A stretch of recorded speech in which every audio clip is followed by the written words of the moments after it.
Right, so we're back on this Mac SE again. Hopefully we'll get somewhere this time. I've gone ahead and fully recapped this board and socketed the sound chips as well, just so we can power from bench. So I've got all this set up and rigged now, ready to boot from a bench, so we don't have to have a big screen in front of us and mains power and all that lot, especially when we want to kind of power cycle a lot. So I'll put two big caps here, and then the rest are ceramics. Socketed the sound chips. I've tested this boot with the SADMAC tone off bench. So let's just confirm everything still works since I've powered that up, because I've powered it back down since. And when powering from bench, we just want to be super careful.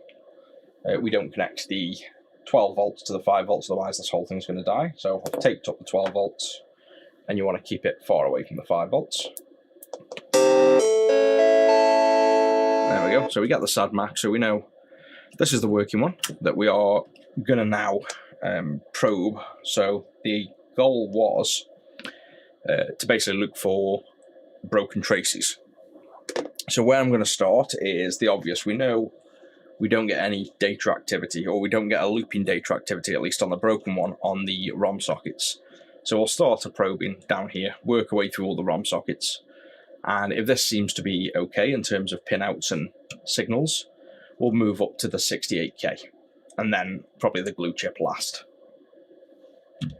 So we'll start on this board, working, powered from bench. We don't need the speaker in, because now we can tap reset. We don't want to keep hearing that ding-dong every single time we're tapping reset. But through the scope, we should be able to see what's going on. So the first thing we want to do is pull up the schematic and see what all these pins are, so we know what we're probing. So we have the schematic in KiCad here, so I can search, because when we need to start searching for these pins, we don't want to have to look all the way through the schematic. We can just press Control F and search for them. So this is the ROM sim here. And let me just probably make that a little bit big, blow up the screen a little bit so it's a little bit bigger. And then if you're watching on vertical, you can probably see. So this is the ROM sim here. This is top down to bottom, and that will be, if we leave that on screen, the top pin will be here, and we'll work our way down. So what we want to do is start at the top, so we get nice and big so we can see. First pin, it should be 5 volts. So what we'll have to do is pull up the scope over this, but we'll go 5 volts, 2 pins of nothing, then address pins, and then we should hit ground, and then ROM pins. So let's just start with that. And I'll just chuck over the scope here. And now if we probe on the first point, so we should be able to zoom in a bit here as well, and you can see what we're doing a bit more. So I'm just probing on the pins I can see here. And you can see we've got 5 volts. So if I just drag a line down to the 5 volts, so when I remove, you can see that white line that's left is the 5 volt position. So that's 5 volts as we expect. And then the next one would be, well, 2 pins of nothing, and then a bunch of address pins, and then we'll keep probing till we get to ground. We shouldn't really have to revert back to this too much, because this is a known working one, so we should see signals we expect. So 2 pins that aren't connected, which are there, and you see how that almost looks like a broken trace. So that kind of wiggle there would indicate a broken trace. But we know from the schematic that pin just isn't connected, so that's what you're seeing. You're seeing a disconnected trace. Next up, we'll have address. So there we go, we've got a toggling address now. Hey up, Duck, are you a Stokey? Yeah, I've been doing lives now for about probably 4 or 5 days. These address pins are now about 4 volts, so we'll go to there. So we can now see where the 5 volt is and where the address signals to. And then if we go to the next ones, we can see the addresses are constantly toggling. So this is just constantly loading from the ROM, as you'd expect, because this would be playing the audio. And let's just see if we can actually see as well. when you press. Let's maybe zoom out a bit on the division. Press again. I'm seeing if we can notice anything that kind of correlates with when we are playing the sound. Because it'd be nice to be able to probe this and almost see. Oh, there you go. That's maybe one. What's that one? 1, 2, 3, 4, 5. Pin 5. And pin 5 is 1, 2, 3, 4, 5. So address 3. That gives us almost a visual. So plug in the speaker. This is what I'm trying to figure out. Is there a good way to also visually check for the dead Mac sound without having working audio? Because that'll be really useful. So let's see if the scope ties in with. There we go. So that literally does. So if you see that on screen, quite clearly ties in with when the music's playing. So address pin 3, we can look at basically to tell that the dead Mac tone is playing. That's a good thing to know.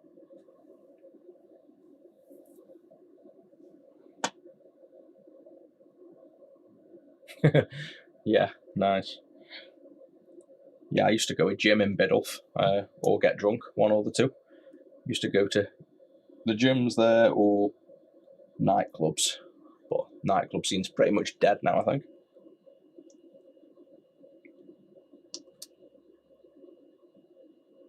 Yep, so that's all good, and we should go, as we're coming across, we should find ground soon. There we go, so that pin will be ground. I'm sure if we counted it would be right, and then after the ground, I think there was one ground, and then, is this now data? Let's just check, I can't remember. No, this is the ROM pin now, so 11 and 12, these two should be tied in, will be triggering to load data from ROM, and that's a 5-volt signal, and that'll be the same on them two pins. That'll pin 11 and pin 12, I believe they were. Next pin is 5 volts, is it? Let's check again. Yep, so the next one's 5 volts. Then it's a whole bunch of data, and then we should get to a ground. So we should be able to just probe along, see all the data, and get to ground. So there's data, and then we just keep going. All the data will be different because this is the data coming off the ROM chip and being loaded, so every bit of data is different. And we can fly through this because we know this is the working board, so all these data pins are definitely going to be good. It's just a quick visual. There we go, and that must be pin 30 for ground. So that's 3 from the end. So you see how you got pins going along here, and then a gap. So this gap will indicate pin 32 here, pin 33 starts here, and it will be a 64-pin socket. 2 seconds, just got a phone call.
Okay, we're back.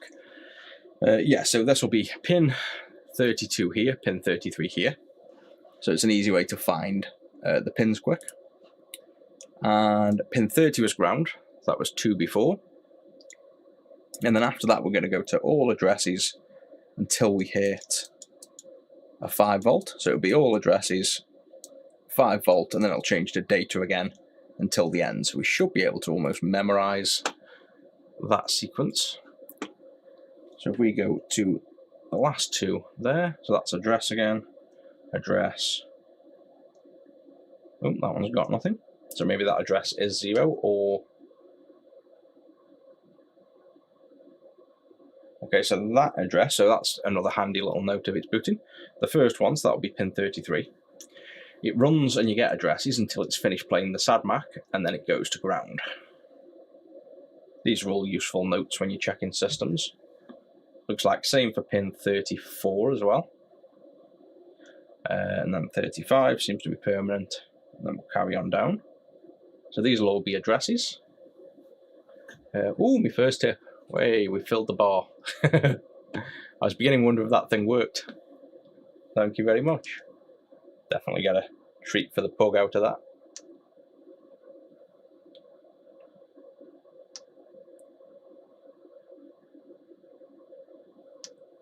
So this is another pin here that does the same thing. It doesn't actually carry on as long as the SADMAC sound, like this pin. But you can see it does basically work on boot and then stop.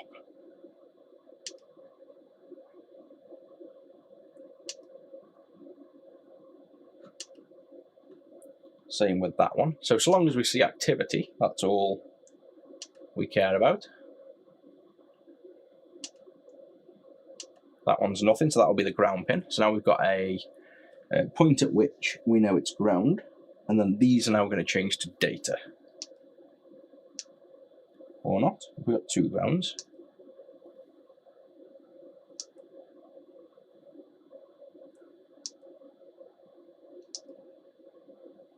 Maybe we've got 2 grounds. I don't recall 2 grounds.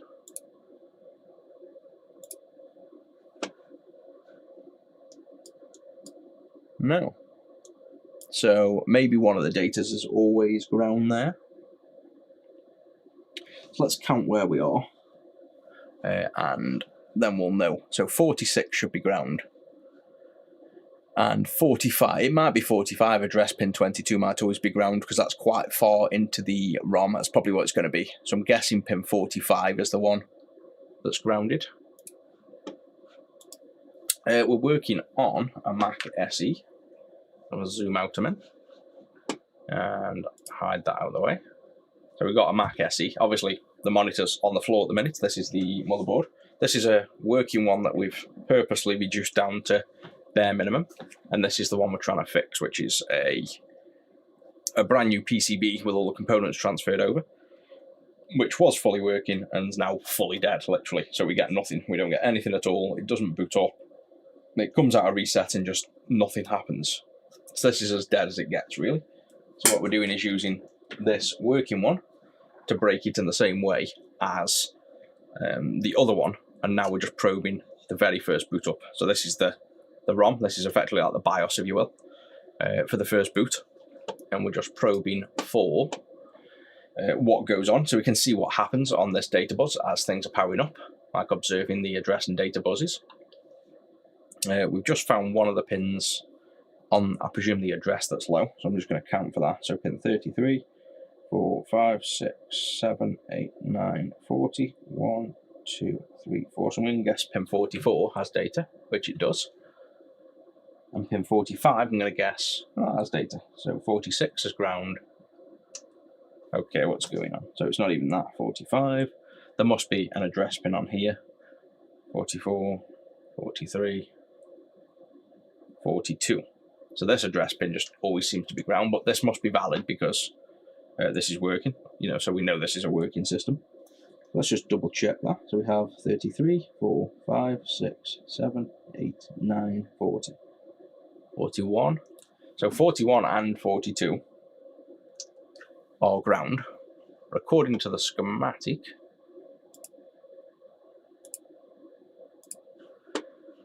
41 and 42 is address 18 and 19. So maybe that's just always seeking to 0 at that address. It might just be that because it's failing to boot at the start, those two addresses never pull up. So that's fine. We know that's good because this is a working board, but just remember that we're not going to see any activity on those two pins. And then now we get to the 5 volts. So now after this is the data. So there's the data, and now this should be just data all the way to the end. And that will be the entire ROM probe. So we know what we're looking for then. The only abnormalities were the 2 address pins that are always low, and some of the address pins fire up and stop after a short while, basically. So they'll kick in and then stop running. But the data pins look like they're always running. And there's the end, the 5 volt and the ground. So now we want to really see what happens on the bad system.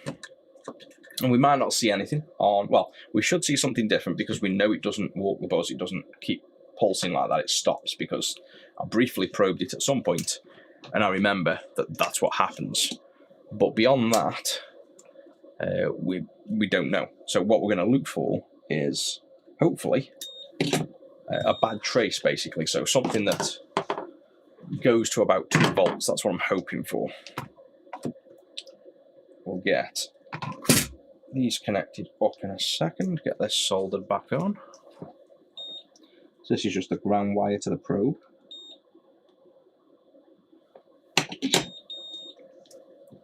And there's no point connecting a speaker on this because we know it doesn't output audio, so we're just going to be using the scope on this. If this thing could curl in a way that I want it to, which is...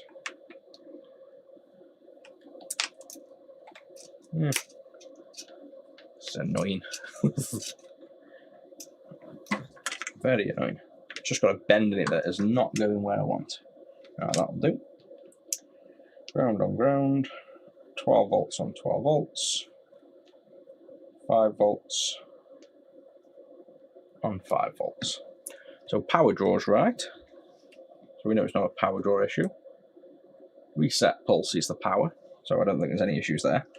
And now because this board's got the different ROM chips on, we can probe all these pins in this SIM slot here, but it is effectively like probing these, but so we're probing the same way.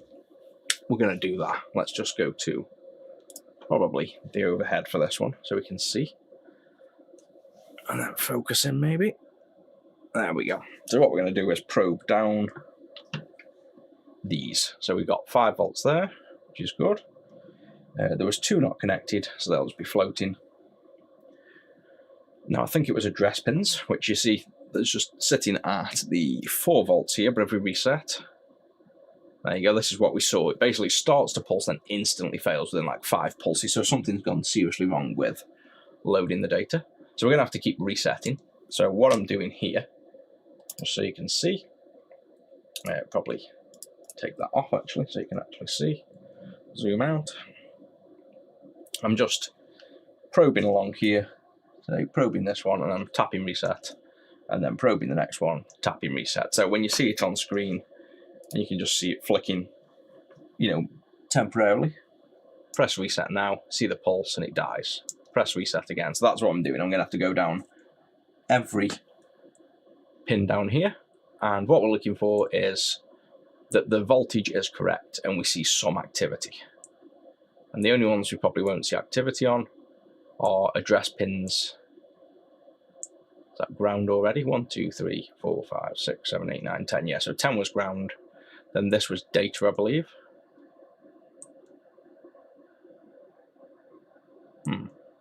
This was the ROM select pin, 11 and 12. So that's basically selecting ROM and failing, but the signal's there. 13 is 5 volts, 14 is now data. So there's the first data. We're literally getting 1 byte and failing.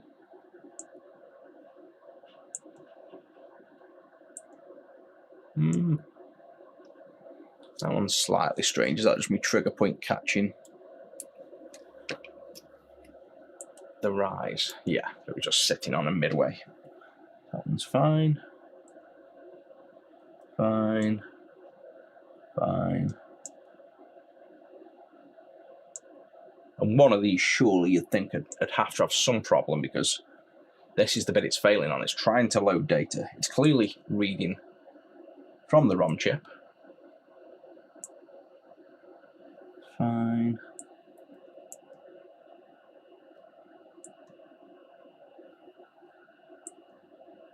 Nothing so far. It's got data. Oh, hello, that's not quite right. 32, 31, 30, 29, 28, 27. That's not where it should be. So see where that's floating? That's floating pretty much where dead CMOS gates float. So that's the 4 volts where it lands. This is 3.3 volts. Now 3.3 volts is a critical, I'm not controlling the data pin level. Now if things fail, and I've seen this many times, if chips fail, that's normally what you can see as well. That's when one of the chips is holding that data pin in its mid state. So if that's pin 27. Let me just pull up. We've got a good article on retro6.wiki that shows this. We might be on, well, we are on something here now. There's definitely something wrong there. If I go to retro6.wiki, let's pull this up. And then I've put it in Learn Electronics and digital voltage levels. So this is a chart I wrote to help people understand where voltages should and shouldn't lie within chips. And this is actually driven by the fact that a popular mod for the Game Gear, the EverDrive, has a serious fault in my eyes that the 5 volt pin, the SMS pin, of the CMOS logic is set at 3.3 volts. Which, if you see this grey area, this light grey, this is the unknown area, whereas voltage sits here in the 3.3 volt. The CMOS doesn't know what to do, and it also will sink like 100 times more current than it should. So it's not good for the chips to be in this unknown region. You should be 3.5 volts or 1.5 volts and below, and the ideal level, the absolute guaranteed level, is in the red. So voltages that sit in this mid-range here are definitely a no-go. That's why you've seen the data and the addresses sit in this 4 volt range up to 5 volts, between 4 and 5. That's a valid range. But 3.3 volts is definitely not a valid range for the data pins. So we have an issue here. So let's just reconfirm that, make sure I haven't probed something wrong. So this is pin 32, which was address or data, 31. Same again, 30. So I think 30 was ground, which is 29. Oh, there you go, 29's bad as well. Or a bad trace. We're definitely onto something here. So this is pin 29 in reset. And look at that. That's again, I bet if we drag this down to like the 3.3 again there, I bet it hits that line. Yeah, exactly. So we have an issue on. It doesn't look that much, but that is a problem. That is definitely not going to read correct. So there's 2 problems so far. There's a problem on pin 27 and 29, and they're next to each other on this, whether that's significant or not. So what are those pins on the schematic? 27 and 29.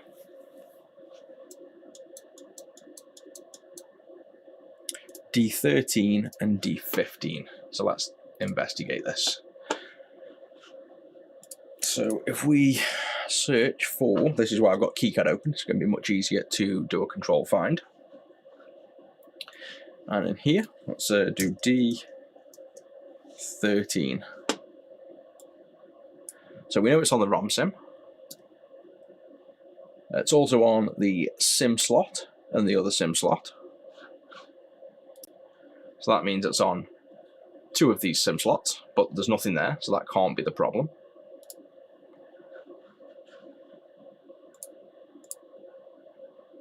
It's on the 68K, which it has to be. Oh, and look what it's on. UI5. And what's the chip we didn't bother removing? UI5. The FPU. So, that means we've either got a bad CPU, well, likely bad CPU, or bad FPU. Hopefully it's a bad FPU, because that's easy to swap. Bad CPU is kind of a problem. We're working on a few Mac SE30s. So I've got the monitors on the floor, but we've got the motherboards on the desk. So we've got a working SE30 here, which we've stripped down to bare minimum to diagnose the initial BIOS boot. And then we've got the broken one here that we've been trying to fix for quite a while now. Just discovered there's a problem on these two pins here, D13 and D15, so the data pins that go to these two chips. So we need to, let's carry on probing actually. We've seen an issue on one of them. Let's just pull up the scope and just carry on finishing the probe to see if there's any other issues, because that's two pins already we found an issue on. That one's fine. Let's just go to overhead so we can see easier.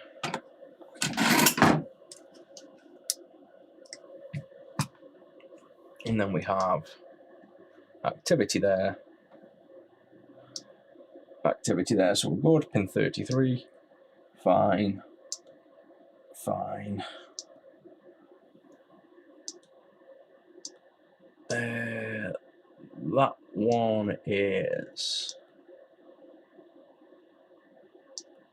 yeah, that's okay. It goes back to high after it's finished and failed. That's like a normal address, so that's good. That's good. That's good. And I'm pretty sure all these addresses are going to be fine because it will have failed to load that data. So what that's ultimately done is loaded data, and because those 2 bits of data will be corrupt and not in the right value, the computer can't execute code. So it's literally going to stall. It doesn't know what to do at that point. That pin is the 5 volt, and now we should be back onto data. So these will be the data pins, which are 5 volts.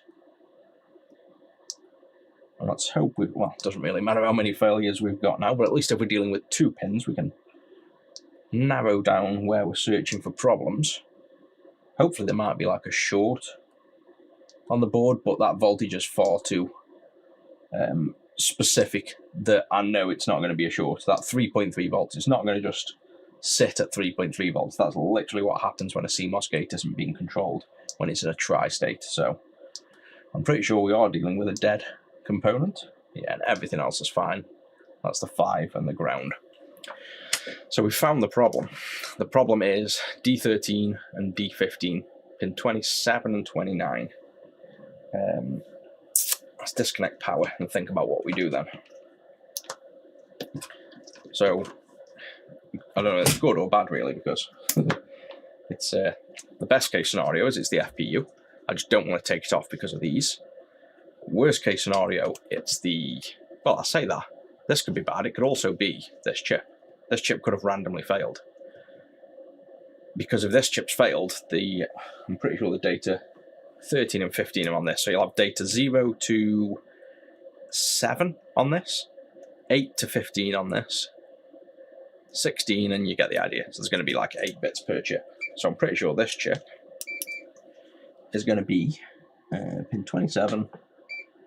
Oh, first one. First pin I probed. I just looked at pretty much in line and got the pin. So that's one. This one is there. So this chip, is it worth swapping? We can either swap that chip, which means I'm going to have to get the programmer out and... Actually, I'll tell you what, let's be smart about this. Let's swap these 2 chips over. Now, even though it's going to fail anyway, because something's corrupt, if we swap these 2 chips over, and then these data pins become corrupt, we know it's the chip.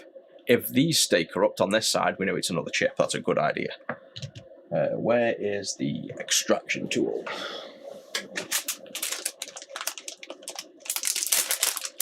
Reset line. Oh, I haven't seen all the messages. I've been too busy chatting to myself.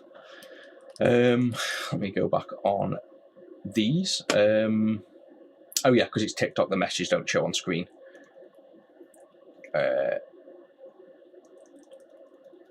The lines aren't shorted to ground because they wouldn't be 3.3 volts. Reset line, we checked that. I can double check it after, but we checked it comes out of reset. The issue seems to be it starts to read the data bus, and we've found 2 pins that are corrupt, so it's going to just fail because the data bus is bad. So let's just take this chip out.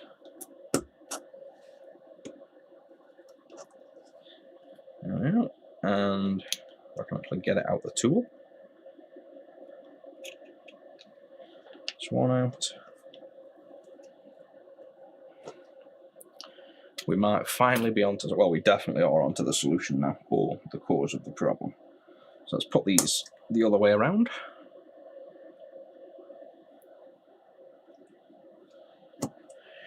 And now, moment of truth.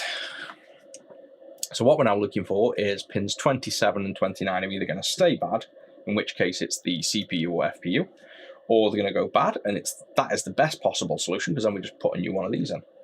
So let's hope that data or pin 27 and 29 are now okay. That's what we're hoping for. Knowing our luck, that won't be the case, but we can hope. Right, so we know it was, I think it was second pin in here. This pin. So, yes! Look at that. That is the best possible answer. So, that means this chip, if I'm right about what I'm thinking or getting excited, yes, there you go. This chip's dead. So there's this now. ROM chip on this data line is bad. Really. So after all that, I guess somebody with no experience would have diagnosed this far quicker than me. We're not booting, so maybe it's the ROM. Simplest answer. But what threw me off was, and this is what doesn't make any sense whatsoever, is, I've mentioned this about 50 times on these lives now, but this was a completely fully working system. I reflowed pins up here on the SCSI, which I'm sure I didn't do anything wrong as well, just reflowed them. The whole system died. That's got absolutely nothing to do with ROM down here. So out of the blue, completely randomly, for no reason whatsoever, other than to piss me off, this brand new ROM chip I've only just brought and that's booted about 4 times, it just died. Like, why? That is just about as bad a luck as you get. So all we have to do is put 1 back into 1 and reprogram 2. And we should have, I say we should have, look at all the shit we removed. I've got to put all this back on as well, but that's not a big issue. I was kind of hoping for it to be something that made more sense. Like, this makes no sense. This is just a, yes, we found the problem. But yeah, just completely randomly, this chip's dead. Like, no issue at all. My bot is telling people off again for long message. I've got to disable that long message warning. Picoscope I'm currently using. I think it's a 6.2 something. I'd have to kill, let me just kill 6402D I'm using. I've got tons of them. But this is my favourite one. This is like not too expensive. It's like 2 or 3 grand, but fast enough. And just a good all-round scope. I've got loads of different ones, like real low resolutions for video, real fast speed for fisheye stuff. But this is like a really good all-rounder that I use for most stuff.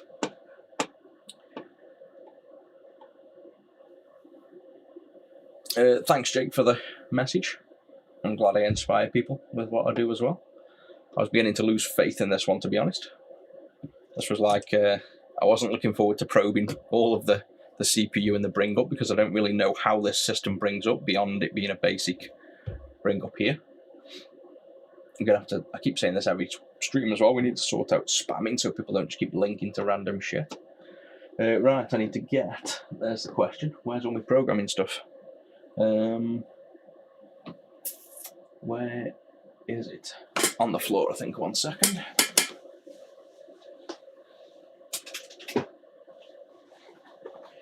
Now I've got to find all the files, so we can move this out of the way, man. We've pretty much identified, I'm confident we've identified the problem, so let's close the scope. Get a programmer, so if any of you guys want to program these chips, you just get these XG ECUs, get like the The T48 programs most stuff, and it's cheaper. I think this is the T48. And I've got the T56 that does a few rarer chips. And we have this as well, which is the sockets. So you have to buy like sockets that fit in here. Oh, I've tried dishwashing it and everything. We have not only rice, we've dishwashed it, we've cleaned it, we've probed it, we've bent the board. Trust me, we've tried everything we can possibly do, including resetting this over and over about 50 times in the hopes it just starts working. But I don't think we'd have really found that. There's no reason why that chip would have failed. It's literally the newest chip on this board. So it's like genuinely the least used component on the whole board. But that's what can happen. Where's my USB extension disappeared?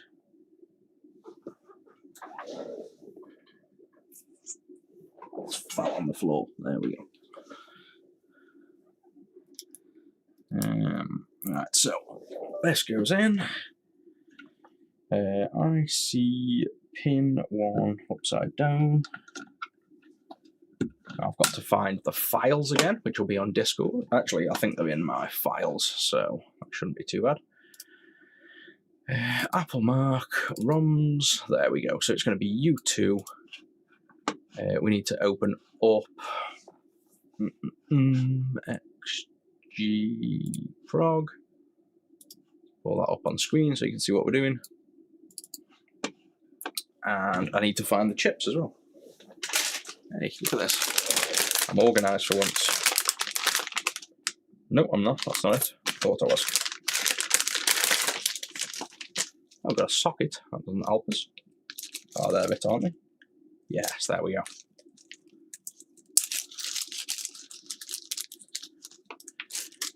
Yeah, I think it's, to be honest, I think it's died just so that I have to make videos on it, and it knows that if I can't solve something, I'm not going to stop.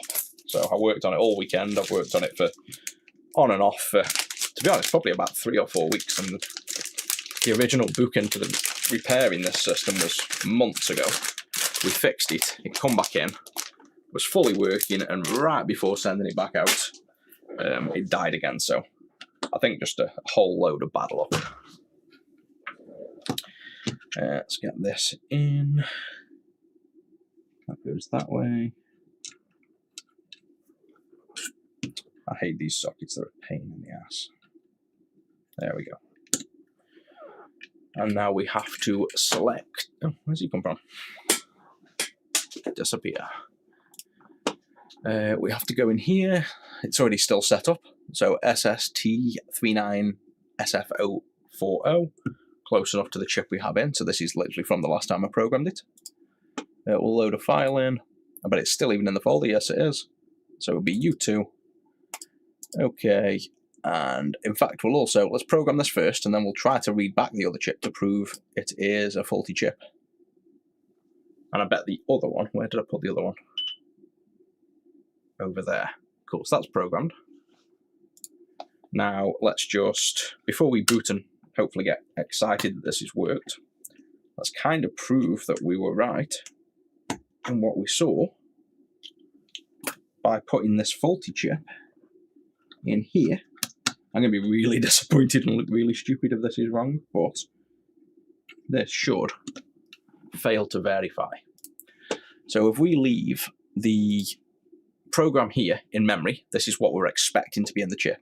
We can click verify, and I really hope this fails. Yes, there we go. Otherwise, we're going to look really stupid. So that's failing to read back. It's not even passing ID checks. So that is a sign, or a further sign, that this chip is bad. So everything's pointing to good luck here. It also means that these chips that I got off eBay, I think, just for speed at the time, are probably fake.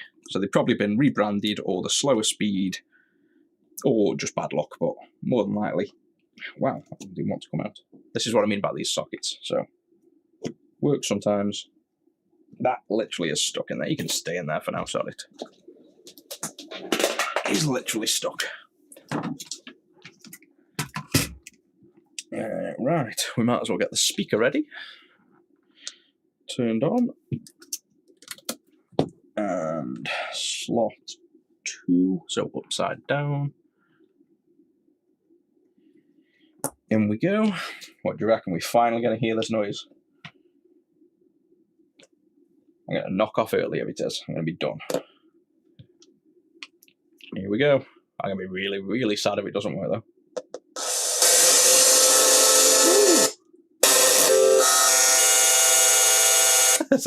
In a fashion, that's a success. Send it back to the customer. We're close. What's wrong? I wonder if it's just the speaker. Because that speaker's been a bit dicey, to be honest.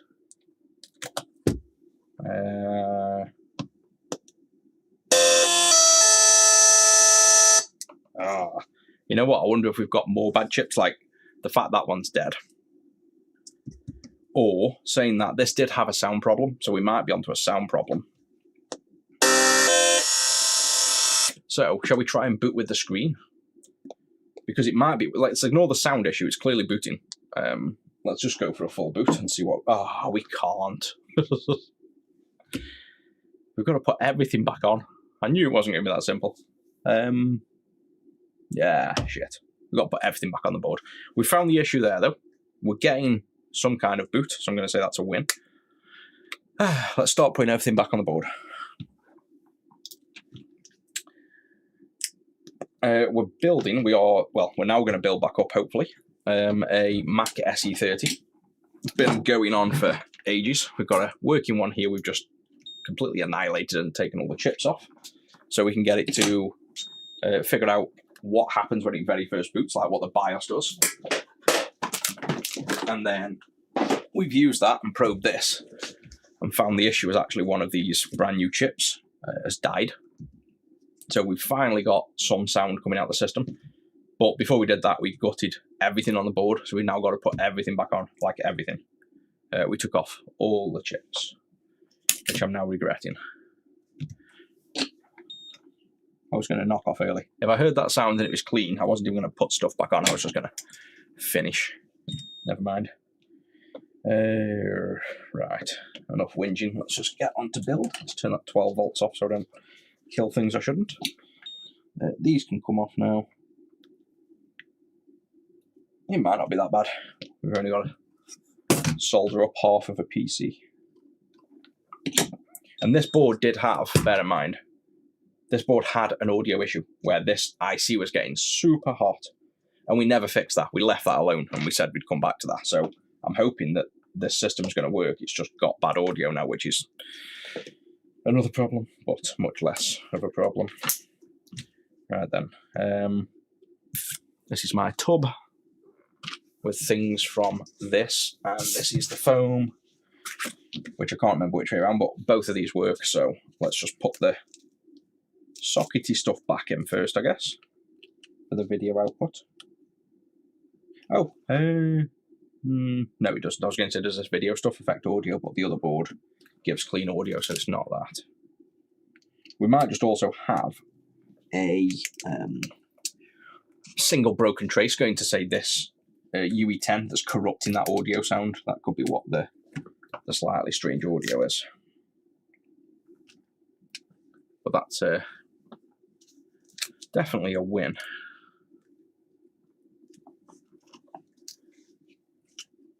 Oh yeah, I get as many chips as I can from either a known factory or, like you say, DigiKey. I think this was just a rush, like we wanted the chips fast to prove, so this was a mistake for buying them from eBay, really.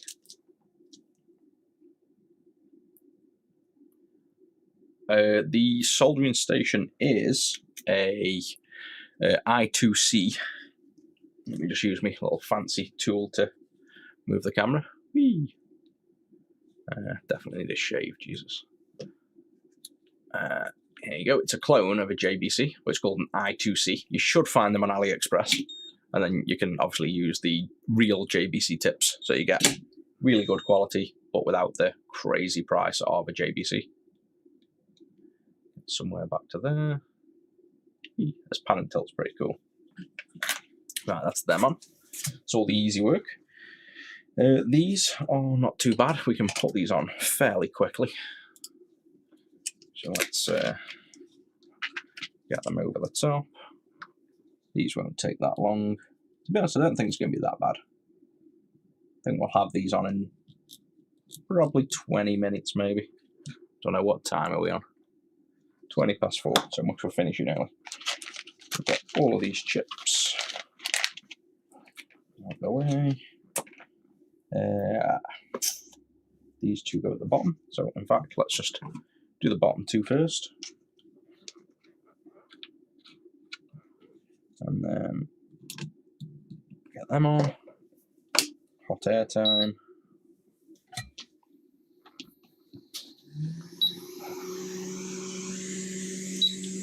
Best version of SE30, to be honest, you're probably best asking the guy who's SE30 says I'm fixing. I know next to nothing about these because this is literally the first. This was the first one I had in to repair, knowing absolutely zero about them.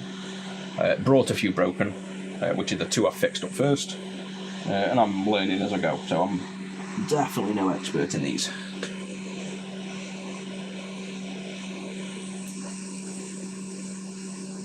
Oh yeah, the cameras are good. I mean, this overhead one's the best. I'll show you the quality in a second. This is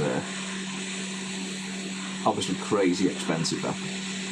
Way too expensive for a basic stream setup, but I do like to have, like, it's one thing I really like is clean and good cameras, especially when I'm doing stuff like this. The pan and tilt one, too bad, that was like just over $1,000, it was like, I think 1.2k. But the camera you're looking at now, the lens on it alone is $4,000, I think.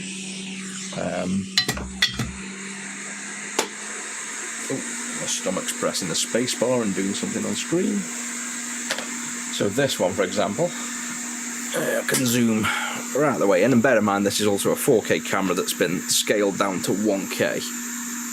So that's like in focus, and then you can zoom in further. And this is just, this is a 1K resolution version of the 4K camera. And if you basically look at what that is, so that chip there, see if I can get this high enough up. Look at that. There you go. So it's sitting on a Blackmagic up there, and it's got a Cine. Well, it's not a Cine lens. I've got Cine lenses, but this is like a motorized zoom. And even though I spent a ton on the camera, I didn't want to spend money on the thing that zooms in and out. So I just opened it up, soldered wires in, and then this wire I can run all the way down to my hand, and I can use a switch to zoom in and out, just because I didn't want to spend even more money on. I don't mind spending money on stuff, but I don't want to spend it on pointless stuff.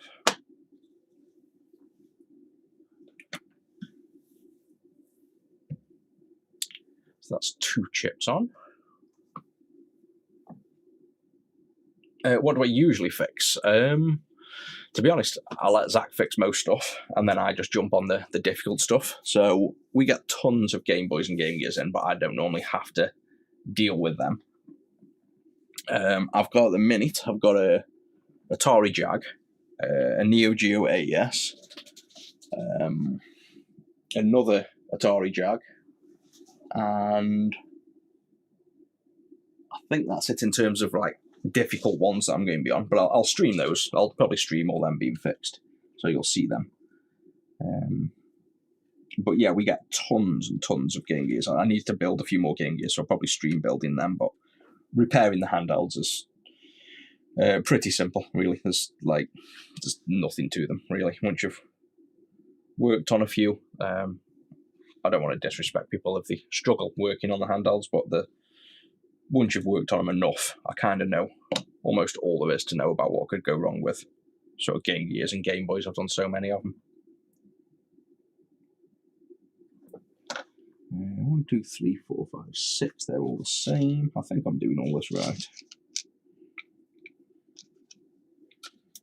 That one's come off over there. Right, I'm just placing all the chips on.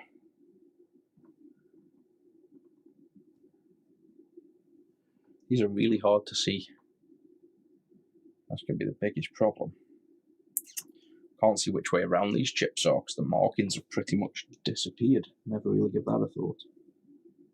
Just about see the markings on them.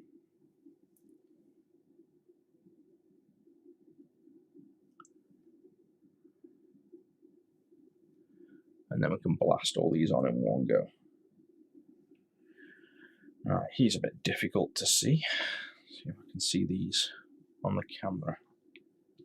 Can't really see more. That one I can see there. These two, though, I can't see markings on them at all.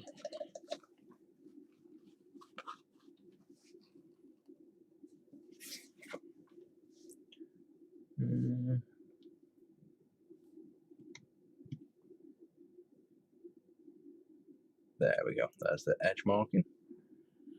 I never really thought about marking the direction on these. They normally have a dimple, so you can't go wrong. Last one.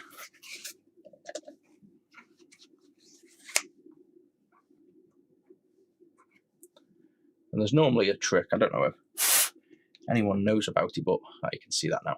There's normally a trick if you get some thermal paste. You can normally get the writing to reappear because it's so fine and it fills the gaps. That's kind of the point of thermal paste.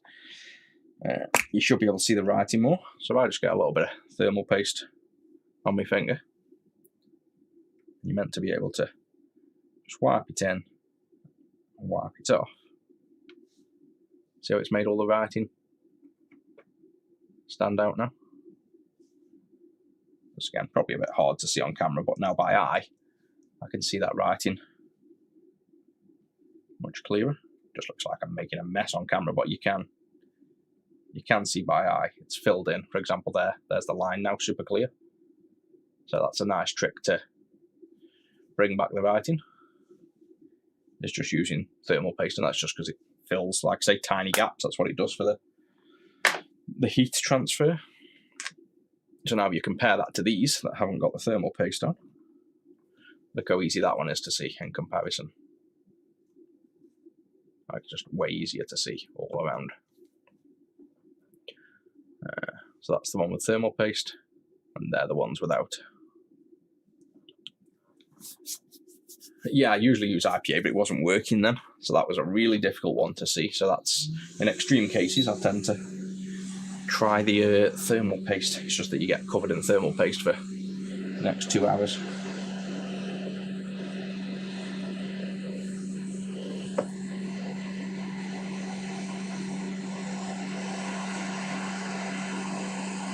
I was so glad we didn't take off that giant FPU there. That was, I really thought was going to be the problem.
And then I think if we put these video chips back on, I think we can go for a boot, because I think then with RAM in and video chips in, mind you, I think it's just going to do the same thing. We'll just get a ding-dong, but yeah, that's the point. All you're going to get to is the max sad tone, which we have now, so no, we can't really skip it. We're going to have to put everything back on.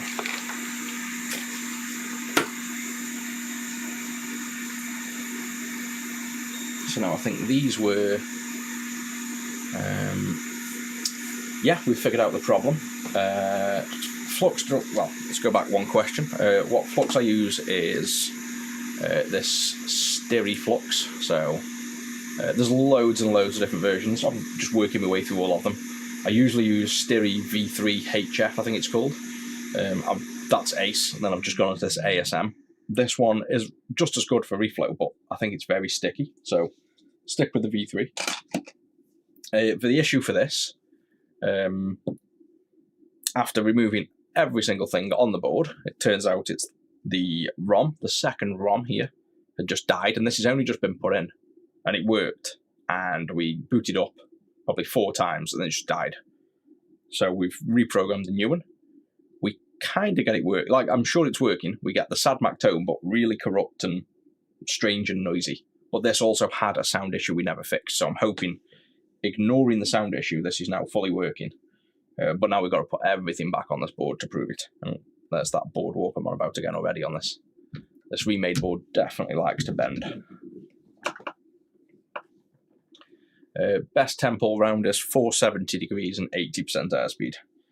This is running at 490/90, which is just for a little bit quicker work. But if you're confident in it, then you'll still be good at 490. But I'd personally run 470 and 80% airspeed for most jobs. Right, these, if I remember rightly, they say 253 on here. So 253, 2532. So there's 4 of them, and then we labelled these, didn't we, with something, EFG or something like that. So can't see anything again.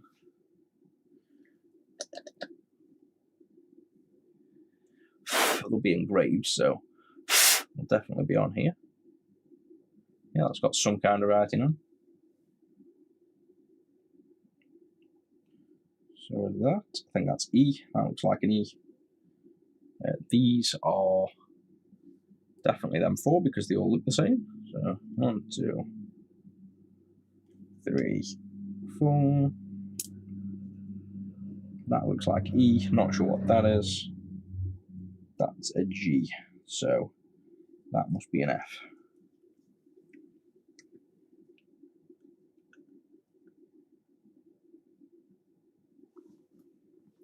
Let's see if we can.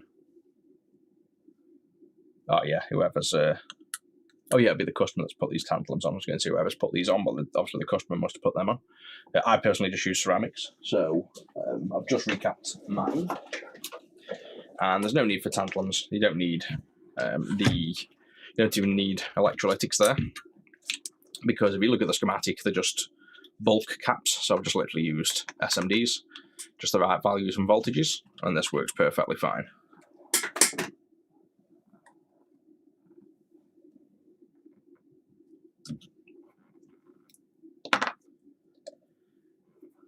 GF. Yeah, we could well have other issues, but I'm fairly confident that was just bad luck. Yeah, these are terrible again. Can't see anything. Those are definitely right. That one, let me just look under the scope because I'm sure I saw, and I engraved these as well.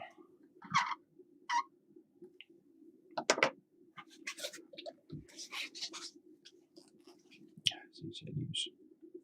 Yeah.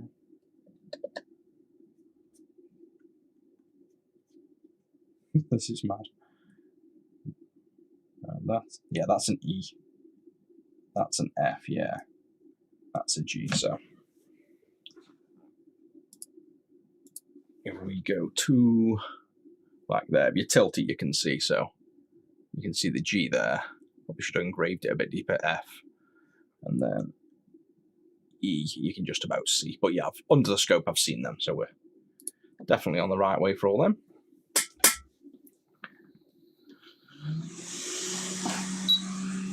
Yeah, also the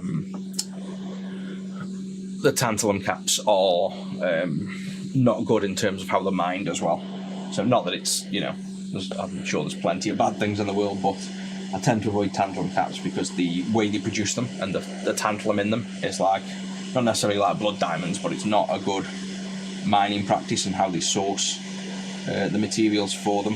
So if you read up on, you know, why tantalum caps are bad, I'm sure that'll pop up. It's basically, you know, people try to, well, I try to avoid them for that reason, try not to use them.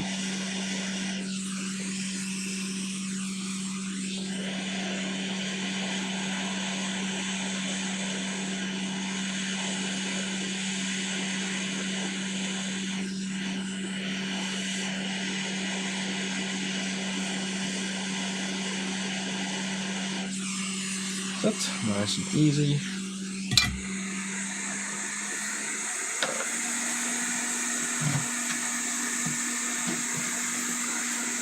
Yeah, same Retro 6. Just that I do live streaming now as well, so this is just the repairs we get booked in on the website. Just working on a Mac SE30.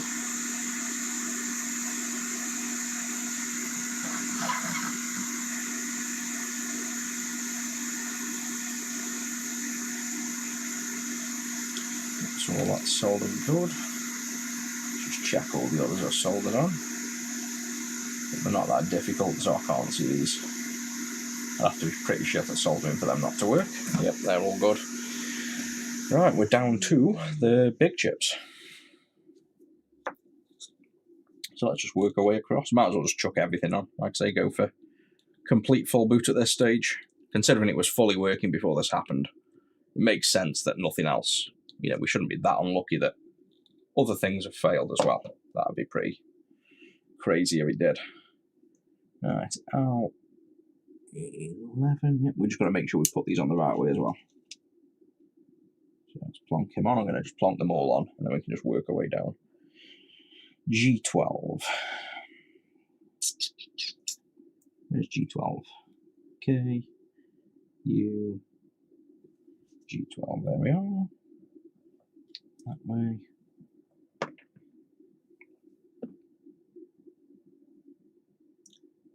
Hey, welcome from all the way from Australia.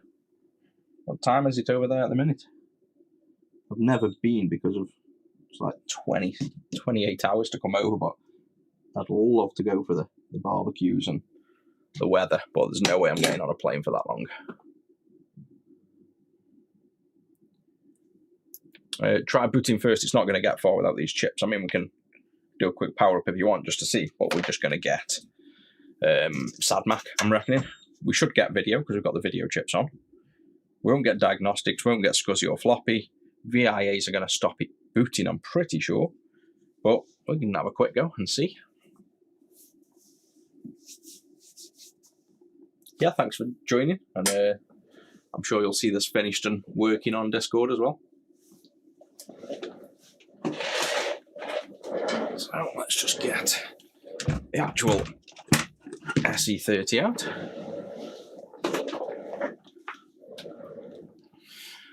And this here.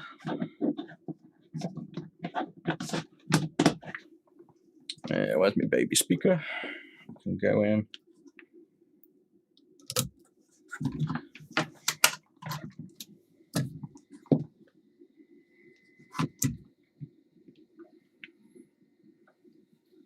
In the middle of the night, like literally 1:40 in the night. Yep, so that's the same issue we get. Which is why I think the audio sound, that sounds like digital corruption. So the fact it's weird like that, I think there's like a bad trace on the audio side.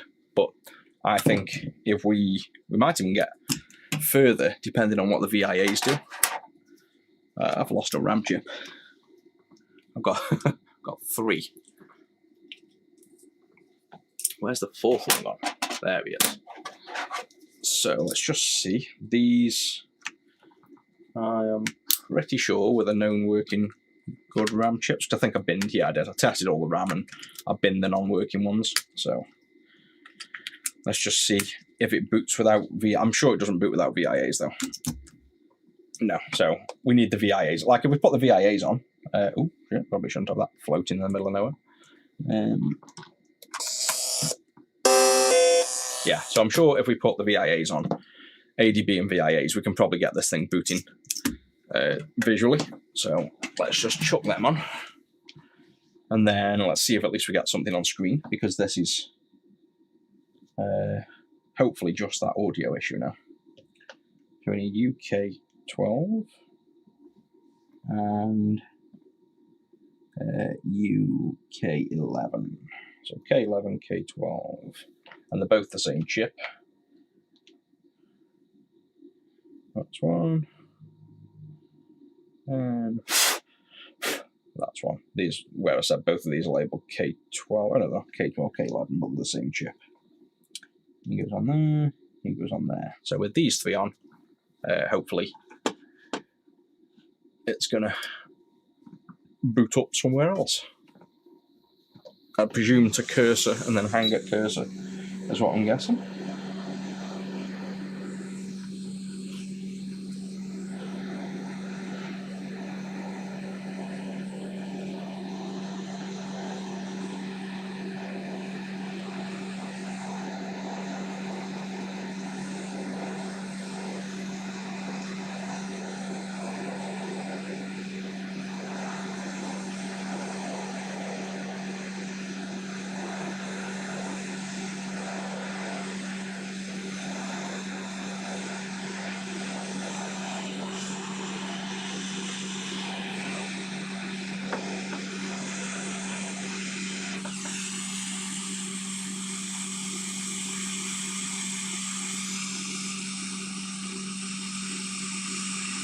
Yeah, we've got people from all over today. Welcome from the US. The one thing I wish we had from the US over here is definitely the food choice. So I used to love buffalo wings whenever I come over. That'd literally be the first stop from the airport, is straight in to get the hot wings. It's definitely Buffalo Wild Wings.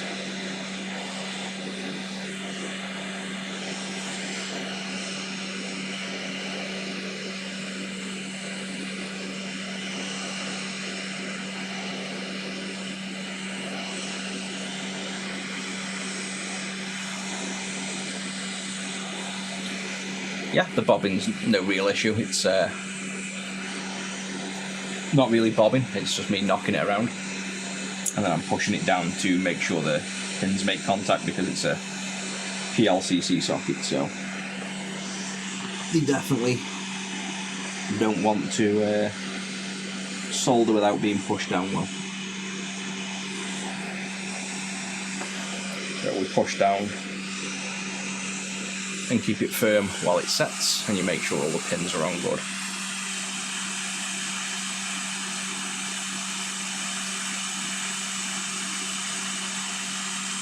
And then one more VIA, and I'm almost 100% sure this should boot then with just these on, because the floppy isn't needed for boot, the SCSI isn't needed to get to the cursor at least, and the diagnostics chip I think we tested that just isn't needed for, well, actually all we tested was it wasn't needed to stop the audio, so we might need the diagnostics chip on, but I'm hoping just with this one on we'll be able to see a little early sign that this is going to boot.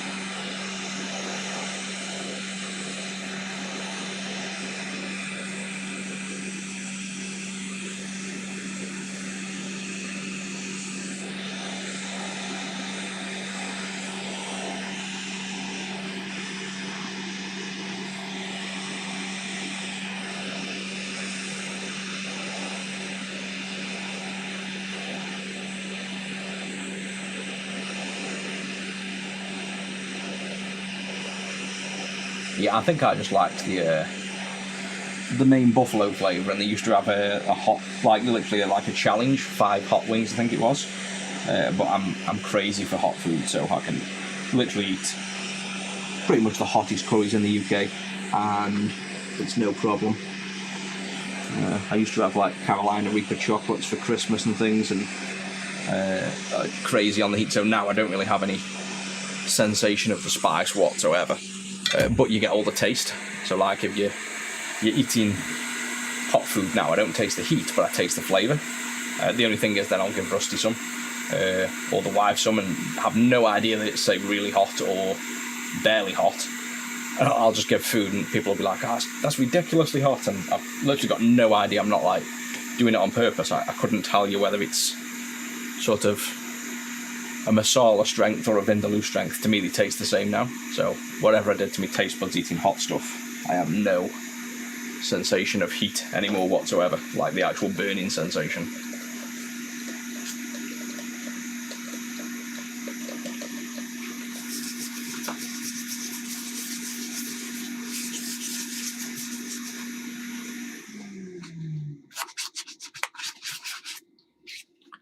it. Now let's just have a quick glance over them. Magnify out. Can we zoom in? Not zoomed in. I think we're zoomed in all the way. Yeah, there we go.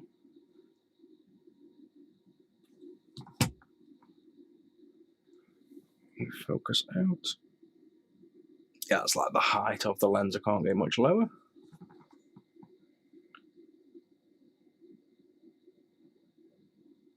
Yeah, they're all good. It's just hard to get these chips at the right angle. Yeah, we're looking solid on them.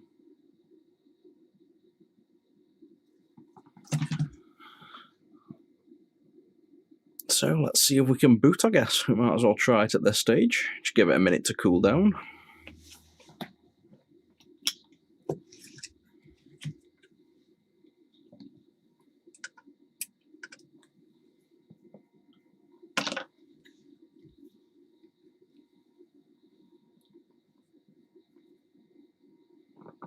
I've not seen any delamination on these boards, no. This is a remade circuit board, so this isn't the original, what we're working on here. This is the original, but I've removed every chip off this board about 3 times during working on it, and there's no delamination. The only thing is the traces at joints definitely are fragile, because socketing these, even just with a rubber tip and hot air, so there's absolutely no way of damaging traces with this. You just literally rubber tip and vacuum pump the hole. We still had one trace that broke under here, so that's a sign that these are fragile more for broken traces, probably from like cap rot, because there's a large cap here that leaked everywhere, and that trace is right by the cap. So there's where the trace went, and there's the cap. So that was more than likely just a broken trace already there. But no, these seem fairly decent and absolutely no delamination, even with quite a bit of heat. Josh is in now, so this is whose board this is. You'll be happy to know you've missed the solution. So we've fixed it in a way. This chip, the second ROM chip, had died. So now we get SADMAC, but we get a strange SADMAC, so it's not exactly... It's fixed in a way. But if you remember, we had a sound issue before. Something was getting super, super hot. We now get sound, but like strangely corrupt. So you'll see what I mean now. We might even get boot now, because we've put the VIAs on. So I think, let's give that a second cool. Still, it's still a little bit toasty. I think it boots. It definitely boots without the SCSI. Boots without the swim. Not sure whether these 3 diagnostics chips are needed. So it all depends on if we're going to see a cursor or we'll just get SADMAC. I'm hoping we see a cursor, and then we can move on to chucking the other chips on and then tackling the audio last, basically.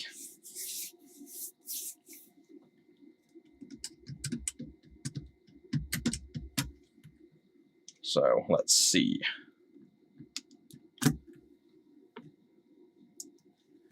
So we're still getting, here you go, you can hear.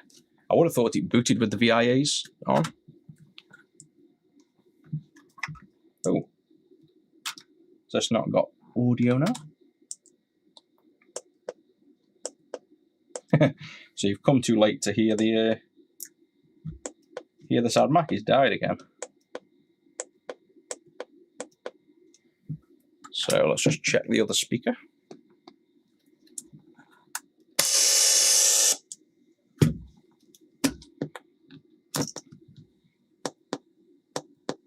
Right, so maybe one of them VIAs is causing an issue now.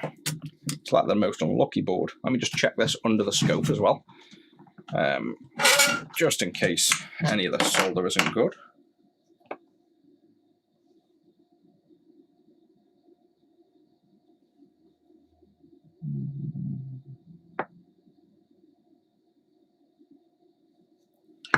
Seems okay there.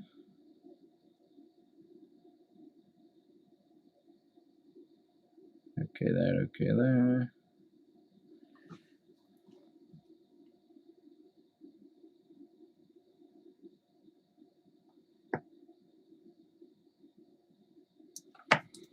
Solder looks all good.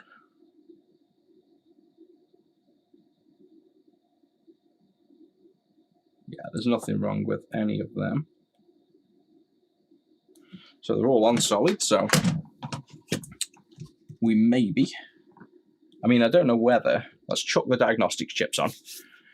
Because it might be that with VIAs and no diagnostics you get this kind of hang as well. I'm not sure what happens with having just these chips off in this corner. So let's just put these back on first before we take off the VIAs. That's D12, that'll be him.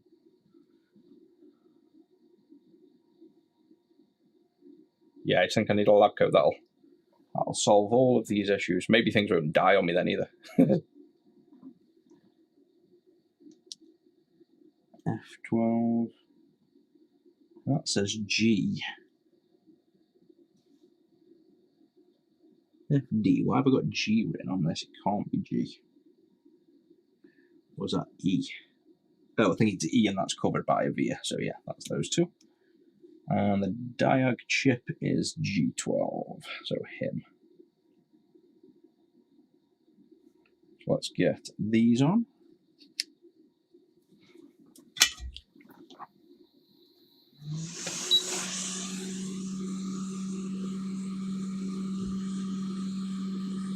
No, I haven't been going 11 hours. I went out, I ended up doing work and then more work and then cleaning up, and then just the day disappeared, so I haven't really done that much work today. I jumped on this at 6-ish in the morning, something like that, till about 8, half 8, and then went out, did all the work, and I've just jumped back on like an hour and 20 minutes ago. We started this live. But this is way more than 11 hours though in general.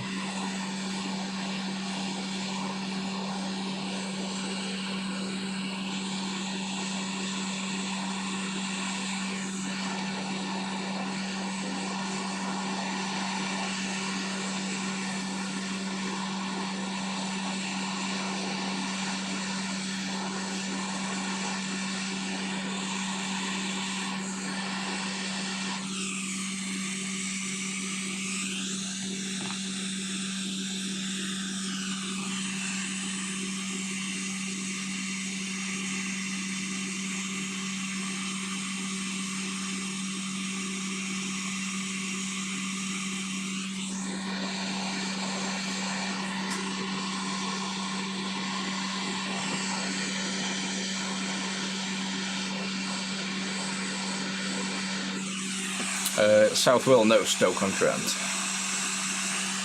which is an utter shithole at the minute. It's getting worse.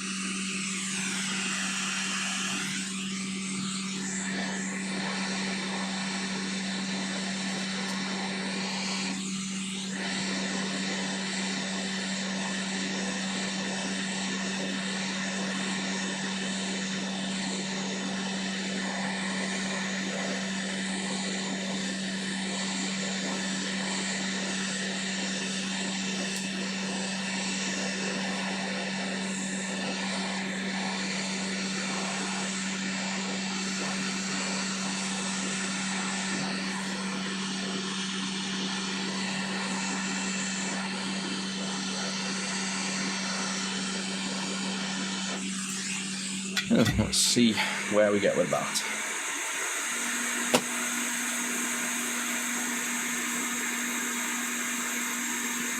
No, this isn't a recording, this is live.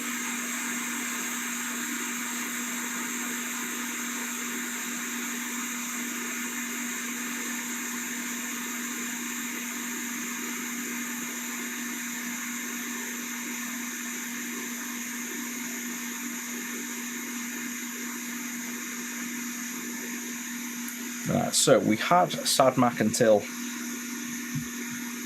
these three went on, the two VIAs and the ADB. I'm just chucking these back on because we might be able to get diagnostics as well if we need to, but it also might put it in a strange boot circle where if the VIAs are on but the diag is not on, maybe it causes issues, we don't know. So I'm tempted to put everything on.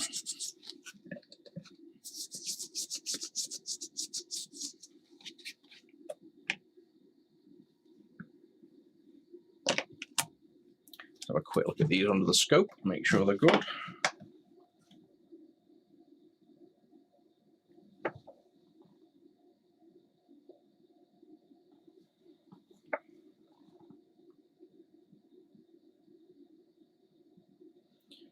Yeah.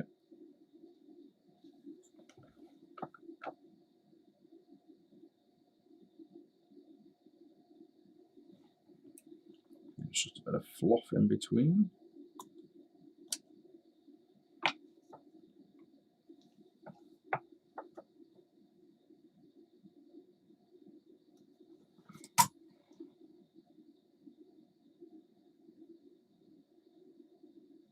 Yeah, they're all good.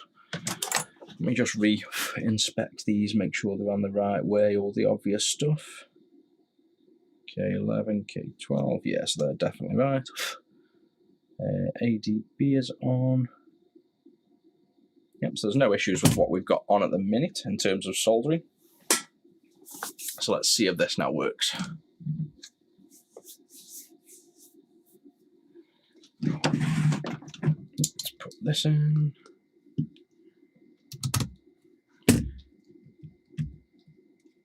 Yeah, they're cool enough. Do we get SADMAC again now? No, so we've still got nothing, so maybe one of these VIAs is dead then. So let's just whip them off.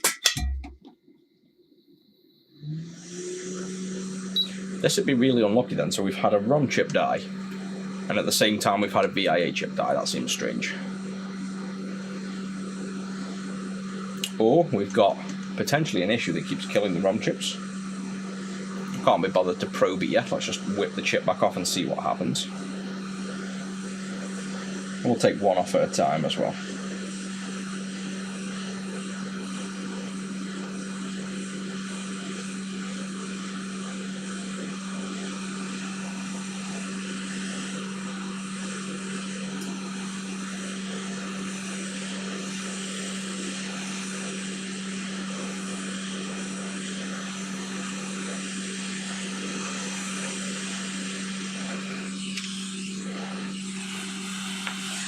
Right, so he's off.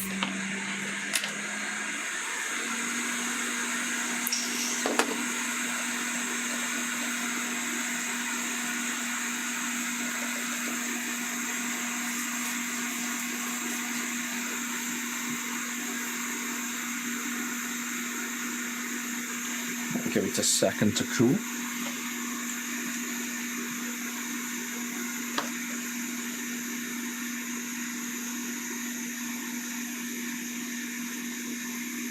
Just checking nothing happened like the other one as well, that no solder flowed through the untented vias and shorted anything, which it doesn't look like it did. So more than likely it's just a bad chip.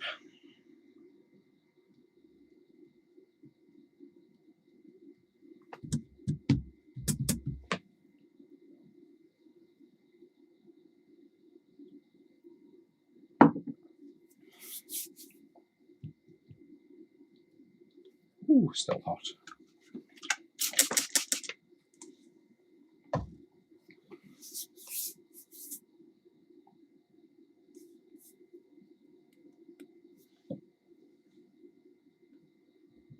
CPU's hot.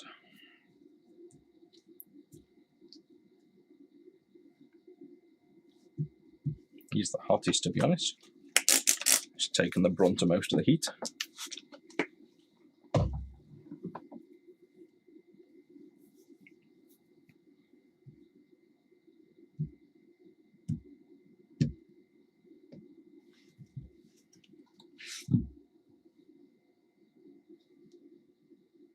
You know what?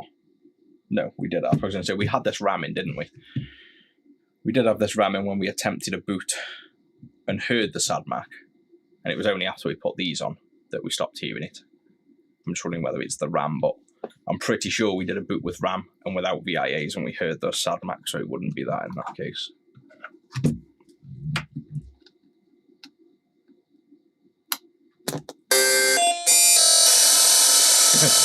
There you go, Josh. There's your SADMAC. So you got a digital SADMAC. So we've also got a dead VIA, or maybe I just did a shit job of soldering. I'll just put him back on once more because there is a chance the soldering didn't go well, or underneath the chip there was a fault. So let's just put him on once more. The chances of doing it bad twice are much lower. So I wouldn't expect if I chuck it on a second time. I do this loads, so I can't imagine it being, you know, bad solder twice in a row. But just to confirm, let's put him on again. Fresh solder, fresh flux. And let's see if it works. It might have just been poor soldering.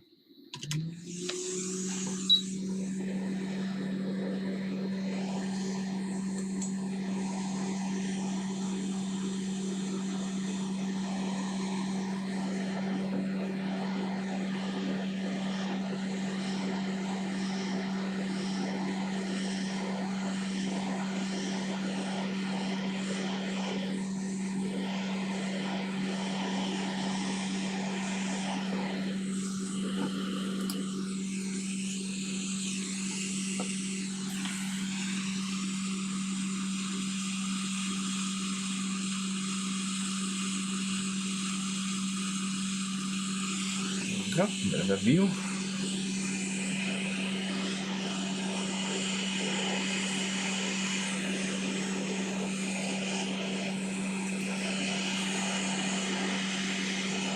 And say if you ever want to practice soldering PLCC chips, just buy an SE30 because you're going to be doing a whole lot of chip swapping.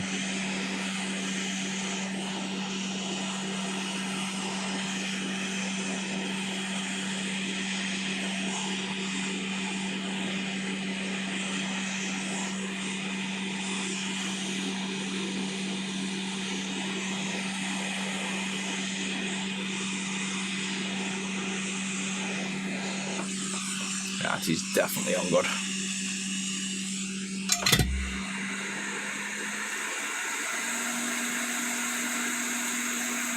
Yeah, the sound glitchy. To me, that sounds digital. It sounds like it's obviously the thing is as well. The only thing with this system is, if you bear in mind when it first come in, the issue. If I try and hold this down at the same time, the issue was this UE10. This was dead. And this is what controls the digital side of the audio. We replaced that, everything worked, you had it back, it come back in. When it come back in, the amp to the sound chip over, well, a bit further over where I can't get to, was at 120 degrees and died. And now we've got digital sound issues again. I'm wondering whether something on this board, I wonder if this VIA was the original and this was also on its way out then. If the VIA is doing the sound as well.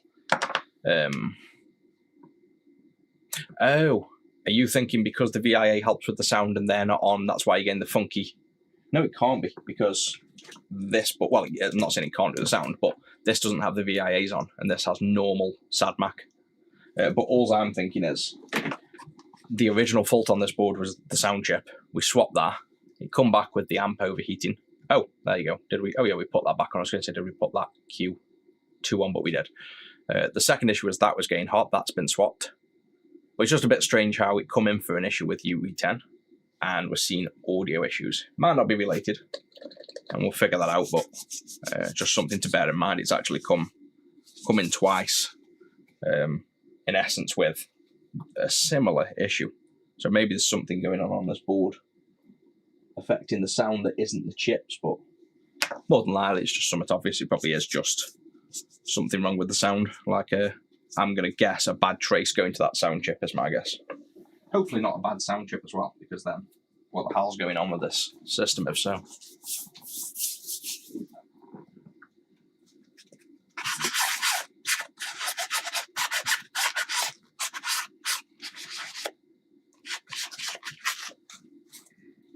And VIA back. Ooh, no, hot. I was going to say VIA back on and nice and cool, but that's still hot. It's the CPU that ends up consuming all the heat. Literally, the CPU is boiling and the VIA is nice and cool. So they're nice and cool. But this having a ceramic top to dissipate heat more, this takes a little bit longer to cool. So if this doesn't boot, then we're definitely looking at a bad VIA there, and we'll swap that. And I think you said these are off the shelf as well, so it's not the end of the world. We can just buy new VIAs. Yeah, I think they are, I don't know whether they're fragile or bad luck. These are nothing to do with the Mac. These are brought off eBay and just died.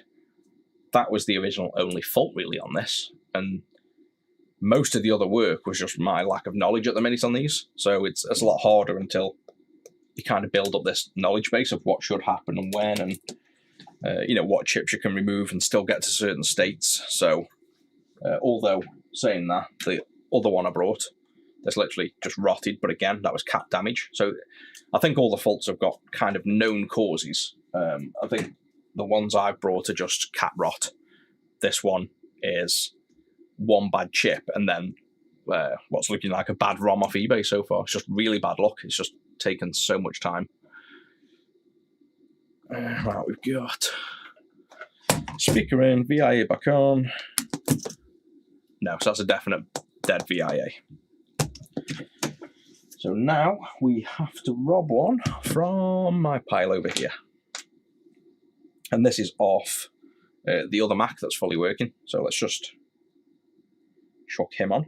I don't know whether you want to get some of these VIAs shipped to me, Josh, if you wanted to, because we're going to have to replace one of them anyway, and they're clearly faulty. We just get a couple sent maybe, and I'll just use the one off this Mac for now.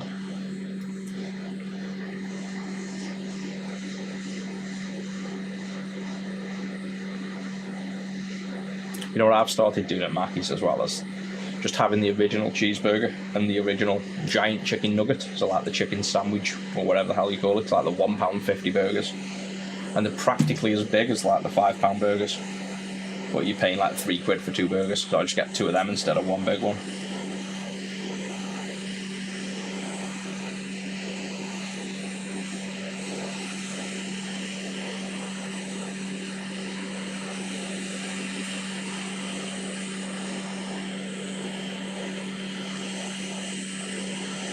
Yeah, we've got the UART, but I don't think it's going to do anything. The VIA is stopping SADMAC, and typically if you don't get SADMAC, you're not going to get UART, because that indicates it's in the debug mode as well. So the chances are with the bad VIA on, it's going to say nothing.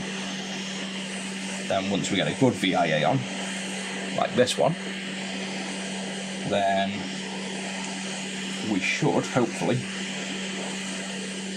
get past this stage. There's also a chance the other VIA is bad, and when they're both on, it somehow pulls one low. We're not sure, but let's just start with swapping just this one for now.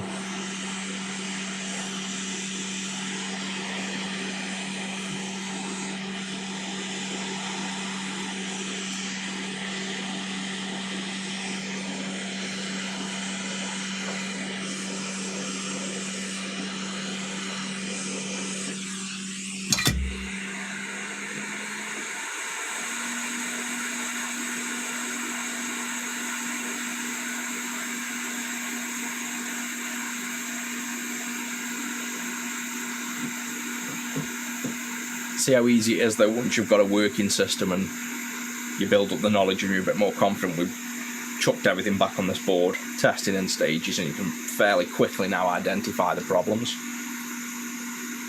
So future repairs tend to be a lot quicker once you kind of build up a bit of a knowledge base with them.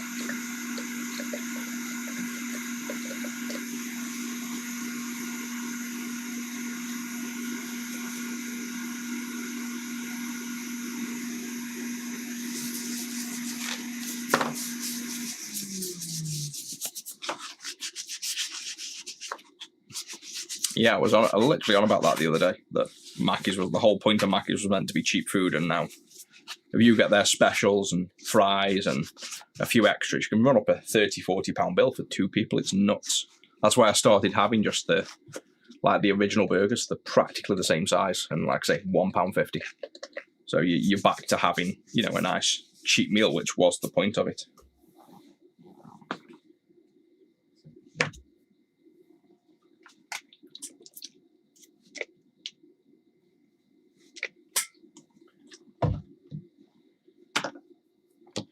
Where did I put that bad VIA is the question. This dude, let me just put a cross on him before I forget. He is definitely bad.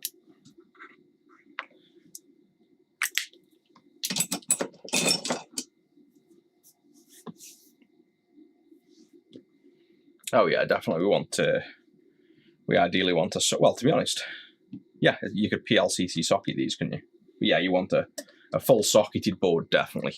That's something I could do with one of these. I could just buy the sockets that fit. I don't know whether I might have to make a little adapter board if they don't do SMD sockets, because these are through-hole ones. But yeah, would be nice to adapt a board and have all sockets. Then it'd be a nice rapid test. Because again, bear in mind these chips worked as well. So this chip worked because we were booting. This chip works because we've had it fully booting. So these chips that are dead now were working days ago. Like there's no sense to why they've died. They just have. Or we don't know if this VIA is dead yet if this still doesn't boot. Yeah, so it's not the VIA. Or it's not just the one. So he might not be dead. But with this VIA on, we don't get SADMAC. Let's just take him out.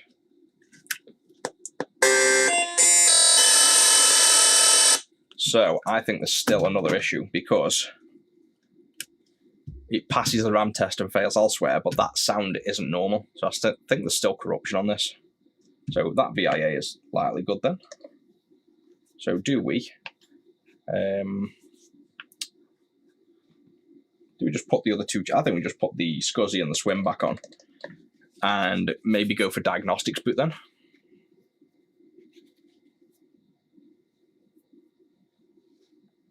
Heat killing the chips, honestly, I've never yet done one. I've had boards where I've heated them up tons, swapped the chips dozens of times. They're a lot more resilient than you think they would be. It's not out of the question, it can happen, but I've personally rarely ever seen the heat be the cause of a problem on the boards. So let's chuck SCSI on. We've got a spare K11 now, which I'm pretty sure works. You can go back over there. And this is AL11, is it? J11. Is that, don't really know off the top of your head, Josh, but is this the Swim chip? I think it is. 344SO061. I think I wrote J11. So, and it's the only chip I've got left, but just to be sure I'm not chucking a random chip on here. I think that part number is for it. Yeah, cool. Right, let's get these last two on then, and then we'll either probe or we'll try diagnostics. We'll probably try the diagnostic software to see if it tells me anything.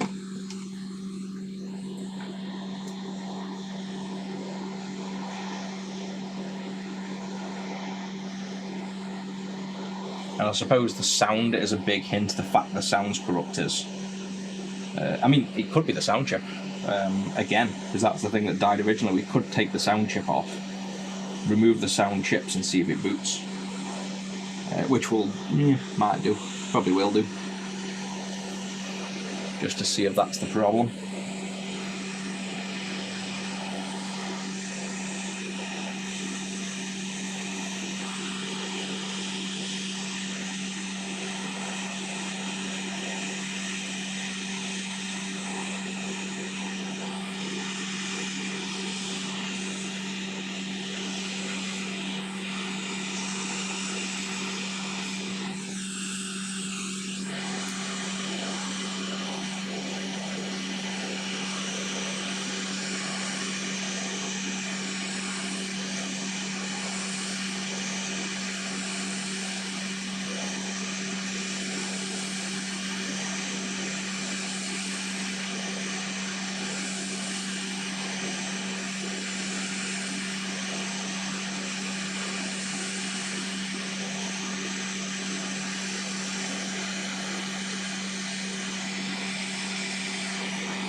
There we go.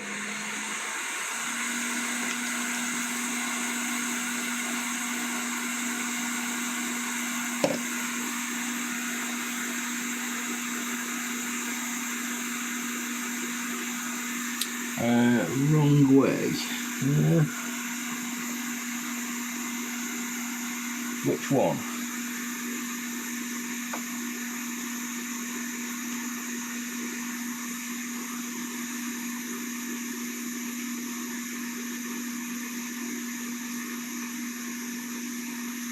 Transistors for heat, yeah, I'm saying that's an exception, like on Atari Lynx is mainly old JFETs and bipolar FETs. MOSFETs I never kill with heat, but yeah, the other ones you can defo kill. Just compare with this one. Yep, we've put him on sideways, good catch. Get him off while he's still hot. Too busy focusing on if it was the right chip as to whether it was on the right way.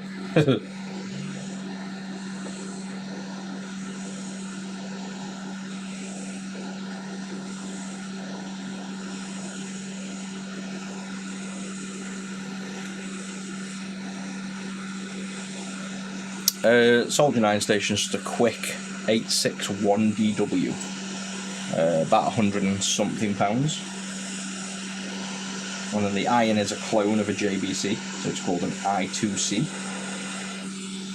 Lift them around, and you can get them both off AliExpress.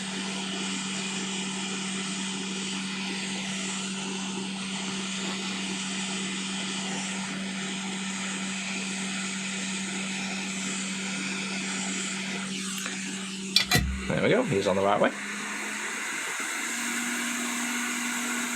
Just testing if you're watching, that was. Good way to get extra comments.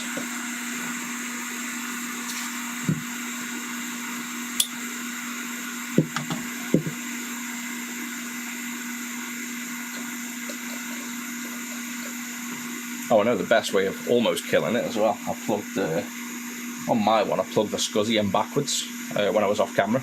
I was just testing something, that new SCSI drive I showed you, Josh, the green board. Plugged the ID backwards, the whole thing smoked. I was like, oh shit. Left it off a while, it wouldn't boot. Just started booting again. I'm like, thankful. Usually when stuff smokes, it's okay. It's when it doesn't smoke, it's dead. So if you put the SCSI in backwards, you'll get smoke, but you don't kill anything. And of course, just like Apple fashion, the fuse didn't blow. So the whole point of F3 is to protect the SCSI, I believe. No, it let the thing nearly set on fire and the fuse was totally fine. Just like modern iPhones.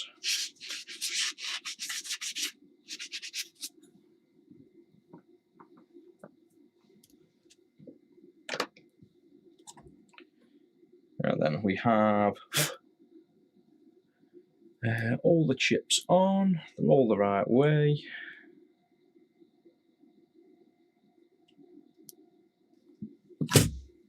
And where were we up to with this? This just didn't boot once these were on, wasn't it? So now everything's on. I can't see that changing much. We'll give it a minute cool, and then I guess if this still doesn't work, we'll probably take the RAM out, get it boot into diagnostics, which unfortunately this didn't do either. So let's hope that works.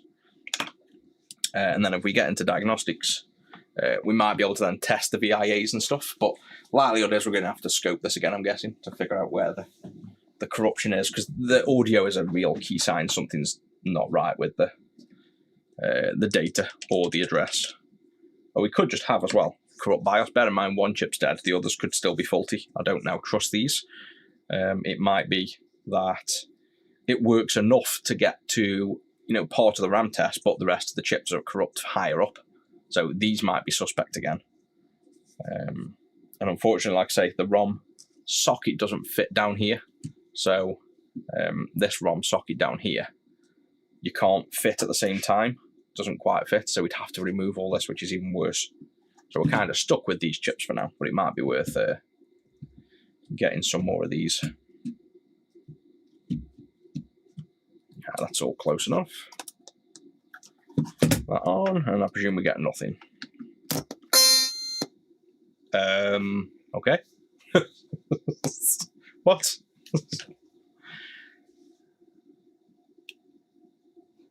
We're booting. Why are we booting? I mean, the sound's still screwed, but why is it now booting with everything? And we're back to... Oh yeah, the sound's screwed, I know that, but that's amazing. I'm just wondering why it's even got this far. Because It's going to boot, isn't it? Let me get the... Where's that blue scuzzy thing? Floating. Oh, I think it's in the back of this. It's already here. Somewhere. There he is. Let's plug this in the right way. So let's not plug him in backwards and do the smoky thing I told you I did by mistake. Plug him in and reset. And then you watch this boot. It's booting. So, yeah, I don't care that it's working. I'm more concerned about why didn't it work when we had the VIAs on and not the swim or scuzzy. That's not happened on the working one. So maybe these ROM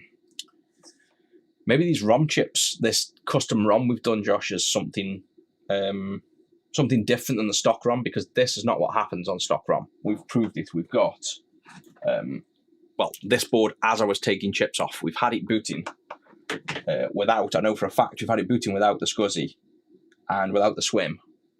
But if you remove these two, this thing doesn't boot at all. So that's got to be something with this custom ROM, I think. I think that's where maybe that extra RAM check does something. God knows. So that's something else to bear in mind, that's kind of a problem with these ROM chips for diagnostics, because it makes it a lot harder. You need to have a working scuzzy, a working swim, 2 working VIAs and an ADB. So that's working. Shall we try the keyboard and mouse? And then what you've got now is a limited edition Mac SE31 sound system. So I won't charge you any extra for that. And then I'll get this back to you tomorrow. Job's a good one. I'll go have some pizza. Yeah, mouse works. Any tests you want me to do on this? 4 meg of RAM, so that's working. Should we just zoom in on this? There we go. So you want me to do anything on this specific, Josh, to test it while it's running, just let me know. 4 meg, it's got the RAM there, and there's 4 meg installed, so that's right, there's just 4 chips in. I could always put more in, but we'll do that after. And then I don't know what's on this or what we do.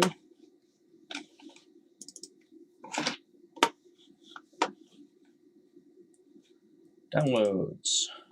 Nothing. Where do we play sound? We got any way of playing sound? In settings. Where's settings? I told you I know nothing about these Macs yet. Don't presume I know where settings is.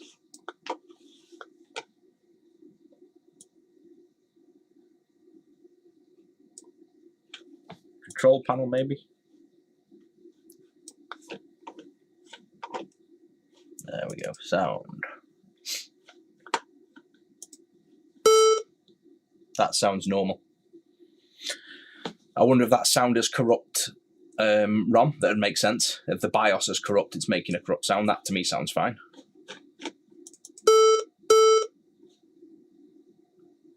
Any other sounds? Sound in. Ooh. Where's the sound in?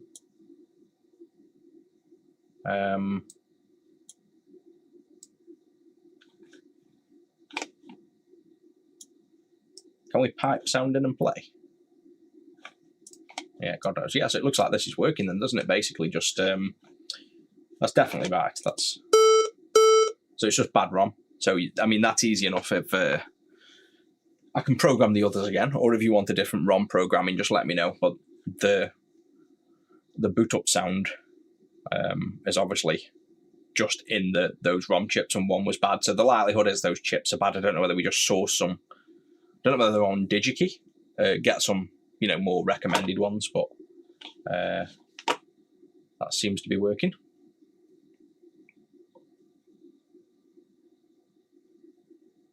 Yeah, the bots kicked in and told us to feed Rusty. That's wicked.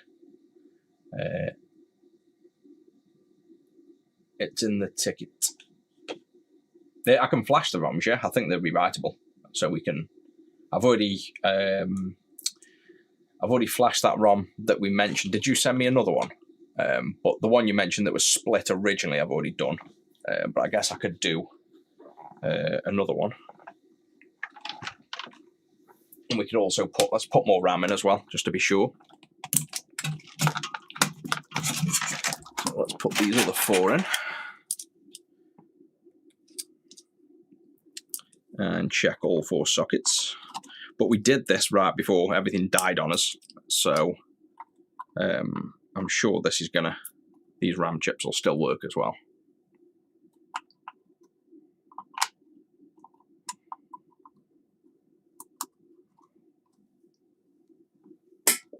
It's not in right.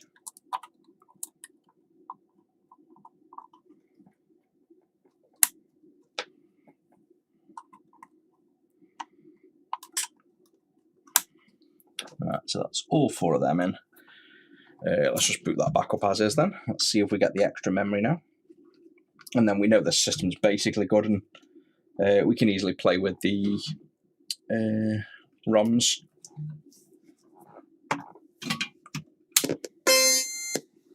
There's that awesome sound. Bing.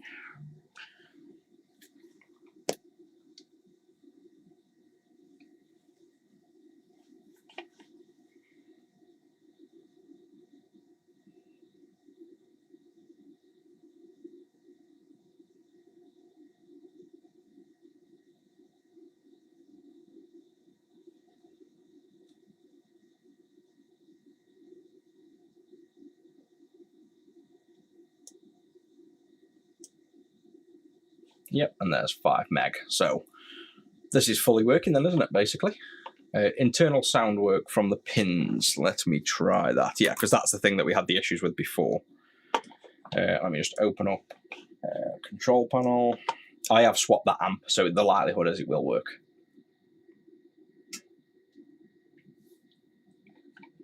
What got me into it was it was meant to be a hobby. So I'd sold up shares in a software company that I owned that was just growing too big and too much politics, so got out of that business.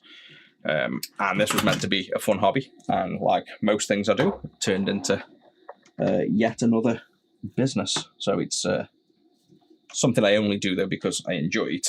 So I wouldn't want to do this if I didn't enjoy it, because it's not exactly, you're not going to make yourself rich doing this. You've got to really enjoy what you're doing. Try not to kill yourself on a CRT while you're holding it up in midair with one hand and plugging sound in with another. And if this doesn't work, it's going to get to 100 degrees really fast. This is probably should. Maybe I should just use another speaker. Come on. Closer. Now the ID's in the way.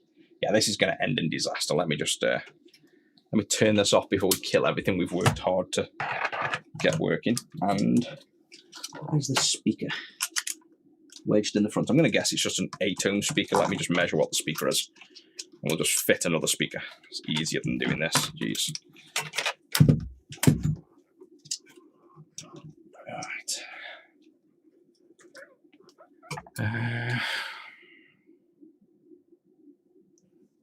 Yeah, I've already unplugged that speaker, so we should be good on that front. Let's probe the speaker. So the front speaker is 70-ohm speaker. Damn it! So I'm gonna have to plug that in. That's a high ohm speaker. I'm just gonna have to try and get this plugged in somehow. Then I guess I can install it properly. I think we're going to have to be honest.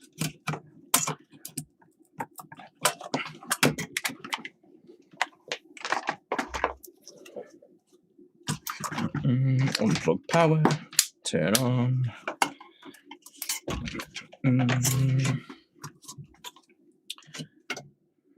That goes through there, maybe.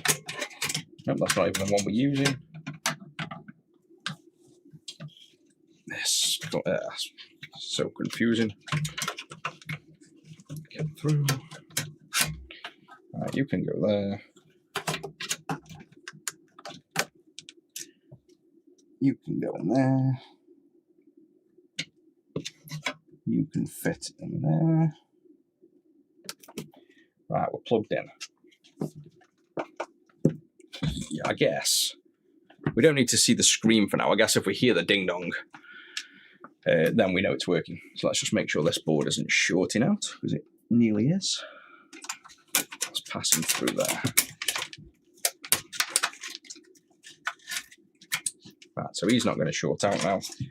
He's not going to short. Let's just see if we hear the ding. Yay!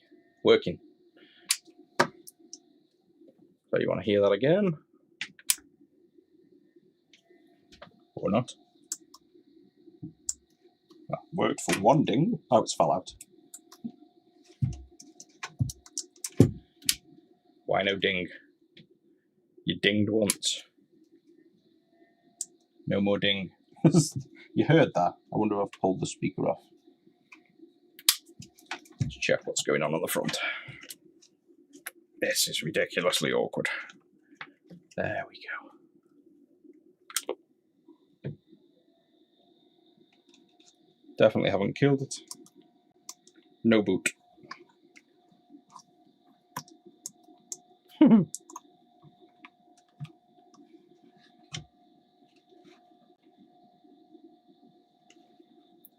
It's dead again. Let's just leave the power off, man. Probably just because we've power cycled it too fast a few times. You can do that sometimes. Nothing's hot. Or it could just be like the RAM as well, moving the RAM about. I think it'll be something simple.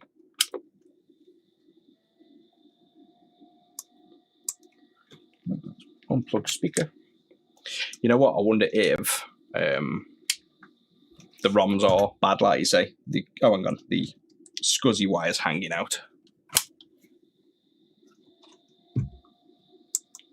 Nope, not that either. So let's unplug him. Hopefully it's just something simple there with all this dangling wires we're probably just talking about. One of the ROMs or the wires or something loose.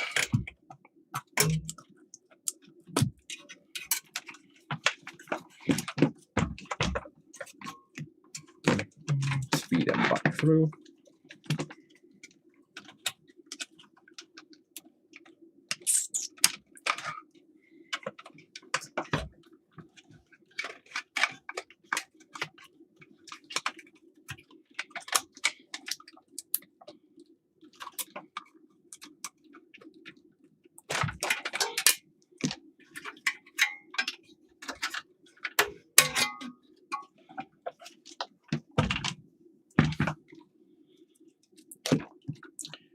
Let's see if, well, first thing, let's see if we can get any sound out.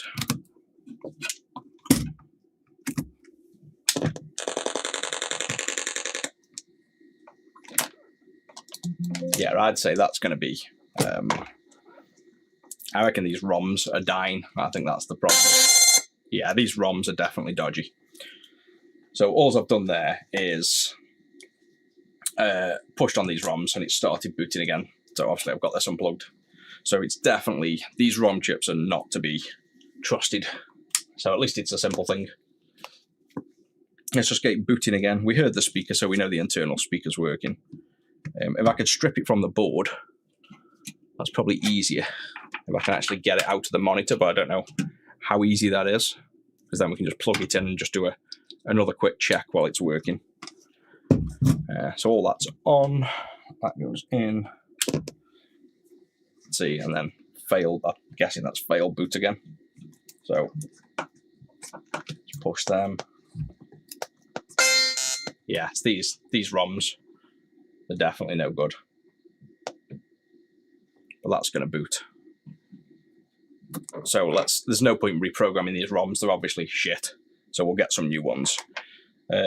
One last thing then. Is there an easy way to take the speaker out of the case?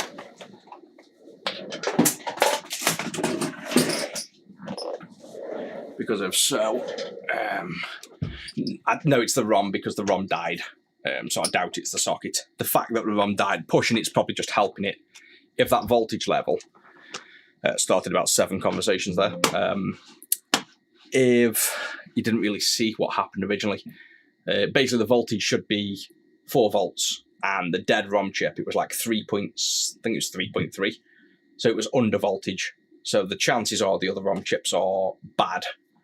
And then, because they're bad, pushing on them will make a little bit better contact and raise the voltage. So I doubt it's the sockets. The sockets are pretty solid.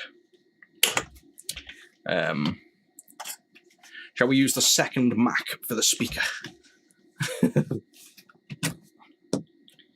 I don't think this is any easier than the other way around, but at least we can say we've fixed this using a Mac, non-Mac SE. There we go. Oh, I've put the keyboard down. I can't move. So now what am I going to do? Speakers in. I've got another Mac on the table. This is definitely not the way you do things. Well, let's rest everything carefully. Nothing's exploded yet. Get the keyboard and mouse. This is the most controverted way to test if sound works. Right then, that in there. We have a mouse. There we go. Control panel. So now this is the internal speaker of this monitor.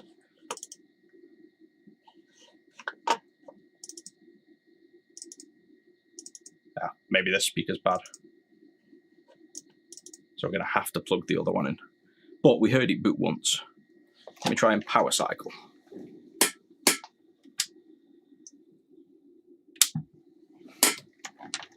No, so that speaker could be bad. In fact, I'll know that if I measure the ohms. Where's my speaker gone? There. Let me just measure the ohms of this one. And then if this is bad, we know it's bad. I could probably just plug it all back in the way I had it, so we can hear the sound.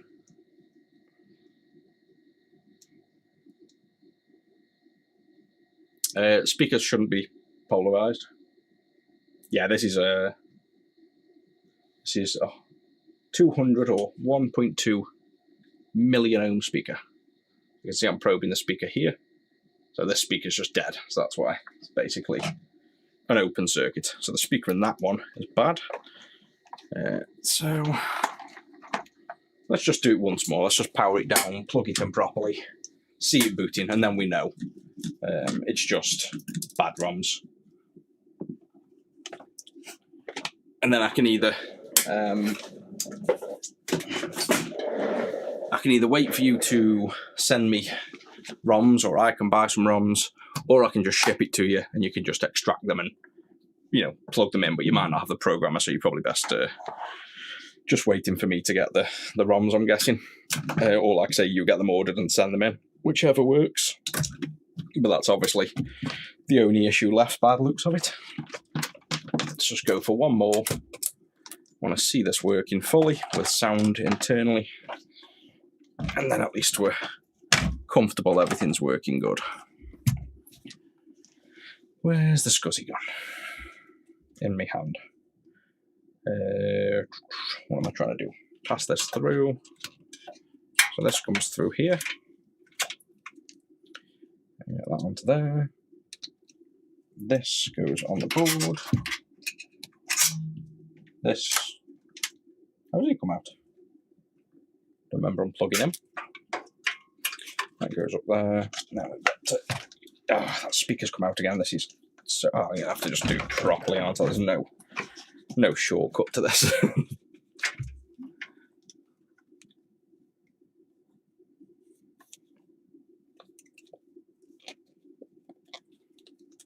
Yeah, it could be. See, the thing with the chips is you can, unless it's short to ground or 5 volts, you're not really going to kill them chips shorting pins together. They're quite resilient as well. But it's possible, but the sockets, I know I whinge about them, but they do seem solid and good. I don't think it's a socket issue. They're soldered in well. The new sockets, they don't seem like the problem to me. And we'll know that when we get new chips. Right, can this goes in here, doesn't it? And then it's going through the wrong hole.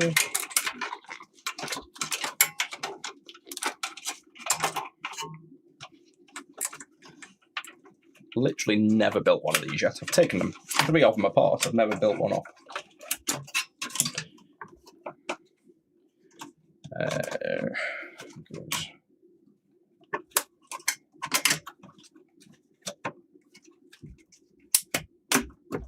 Yay, there we go. He's floating, he's there. Oh, whacked myself in the face. I think that speaker's on.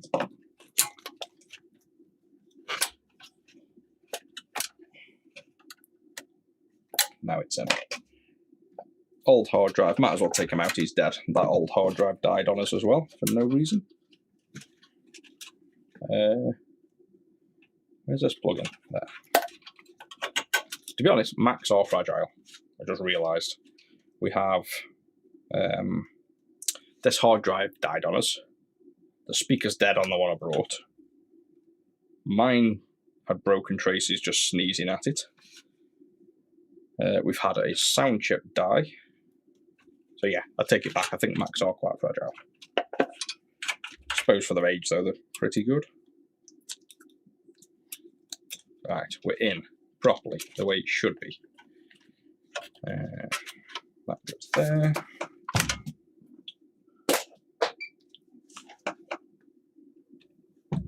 Right. Nothing's shorting.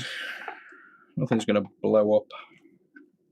Well, it might do, but everything seems in. Nothing's touching. I'm going to hold this in the air because I don't trust it. Yay, sound. There we go. Actually fully working. So other than obviously the ROMs that we know are dodgy. Internal speaker. Where's my mouse? I'm looking at the stream for the mouse on the Mac. That's a bit crazy. Right.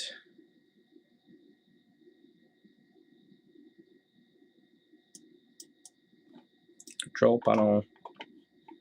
Sound. Yay, there we go. Done, happy, goodbye. Time for pizza.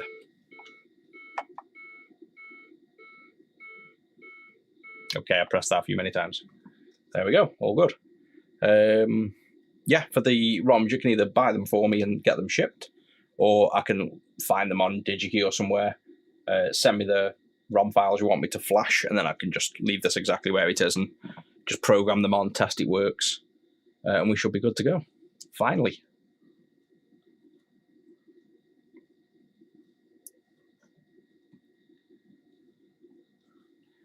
So that was, I think that's officially been the longest of any repair I've ever done, by the way, as well.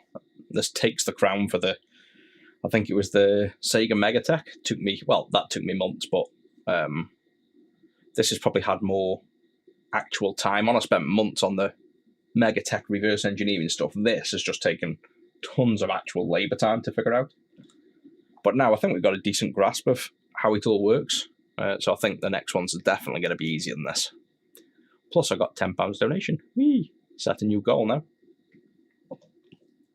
So thanks for everybody joining in. Hope you have a good day, and I'll probably be back on tomorrow now with some easy stuff. Probably do, I don't know whether you want to see a Jaguar, Atari Jag next, or a Neo Geo AES. If you have a preference, just let me know.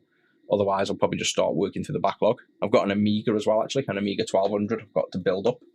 That's massively out the way. And we also have Prestiges, but I'll leave them up to Zach. So it's really either an Amiga 1200, an Atari Jag, or a Neo Geo AES I can work on next. And I can finally put this one to rest. Oh, and I also have 2 other working Macs now as well, because we fixed the other 2. So thanks for joining in, guys. And oh yeah, you've come too late. You've missed a good one. You can watch it back on replay though. Definitely worth a watch. And there's definitely been more than one problem, I can tell you that. So I'll catch everybody in the next one.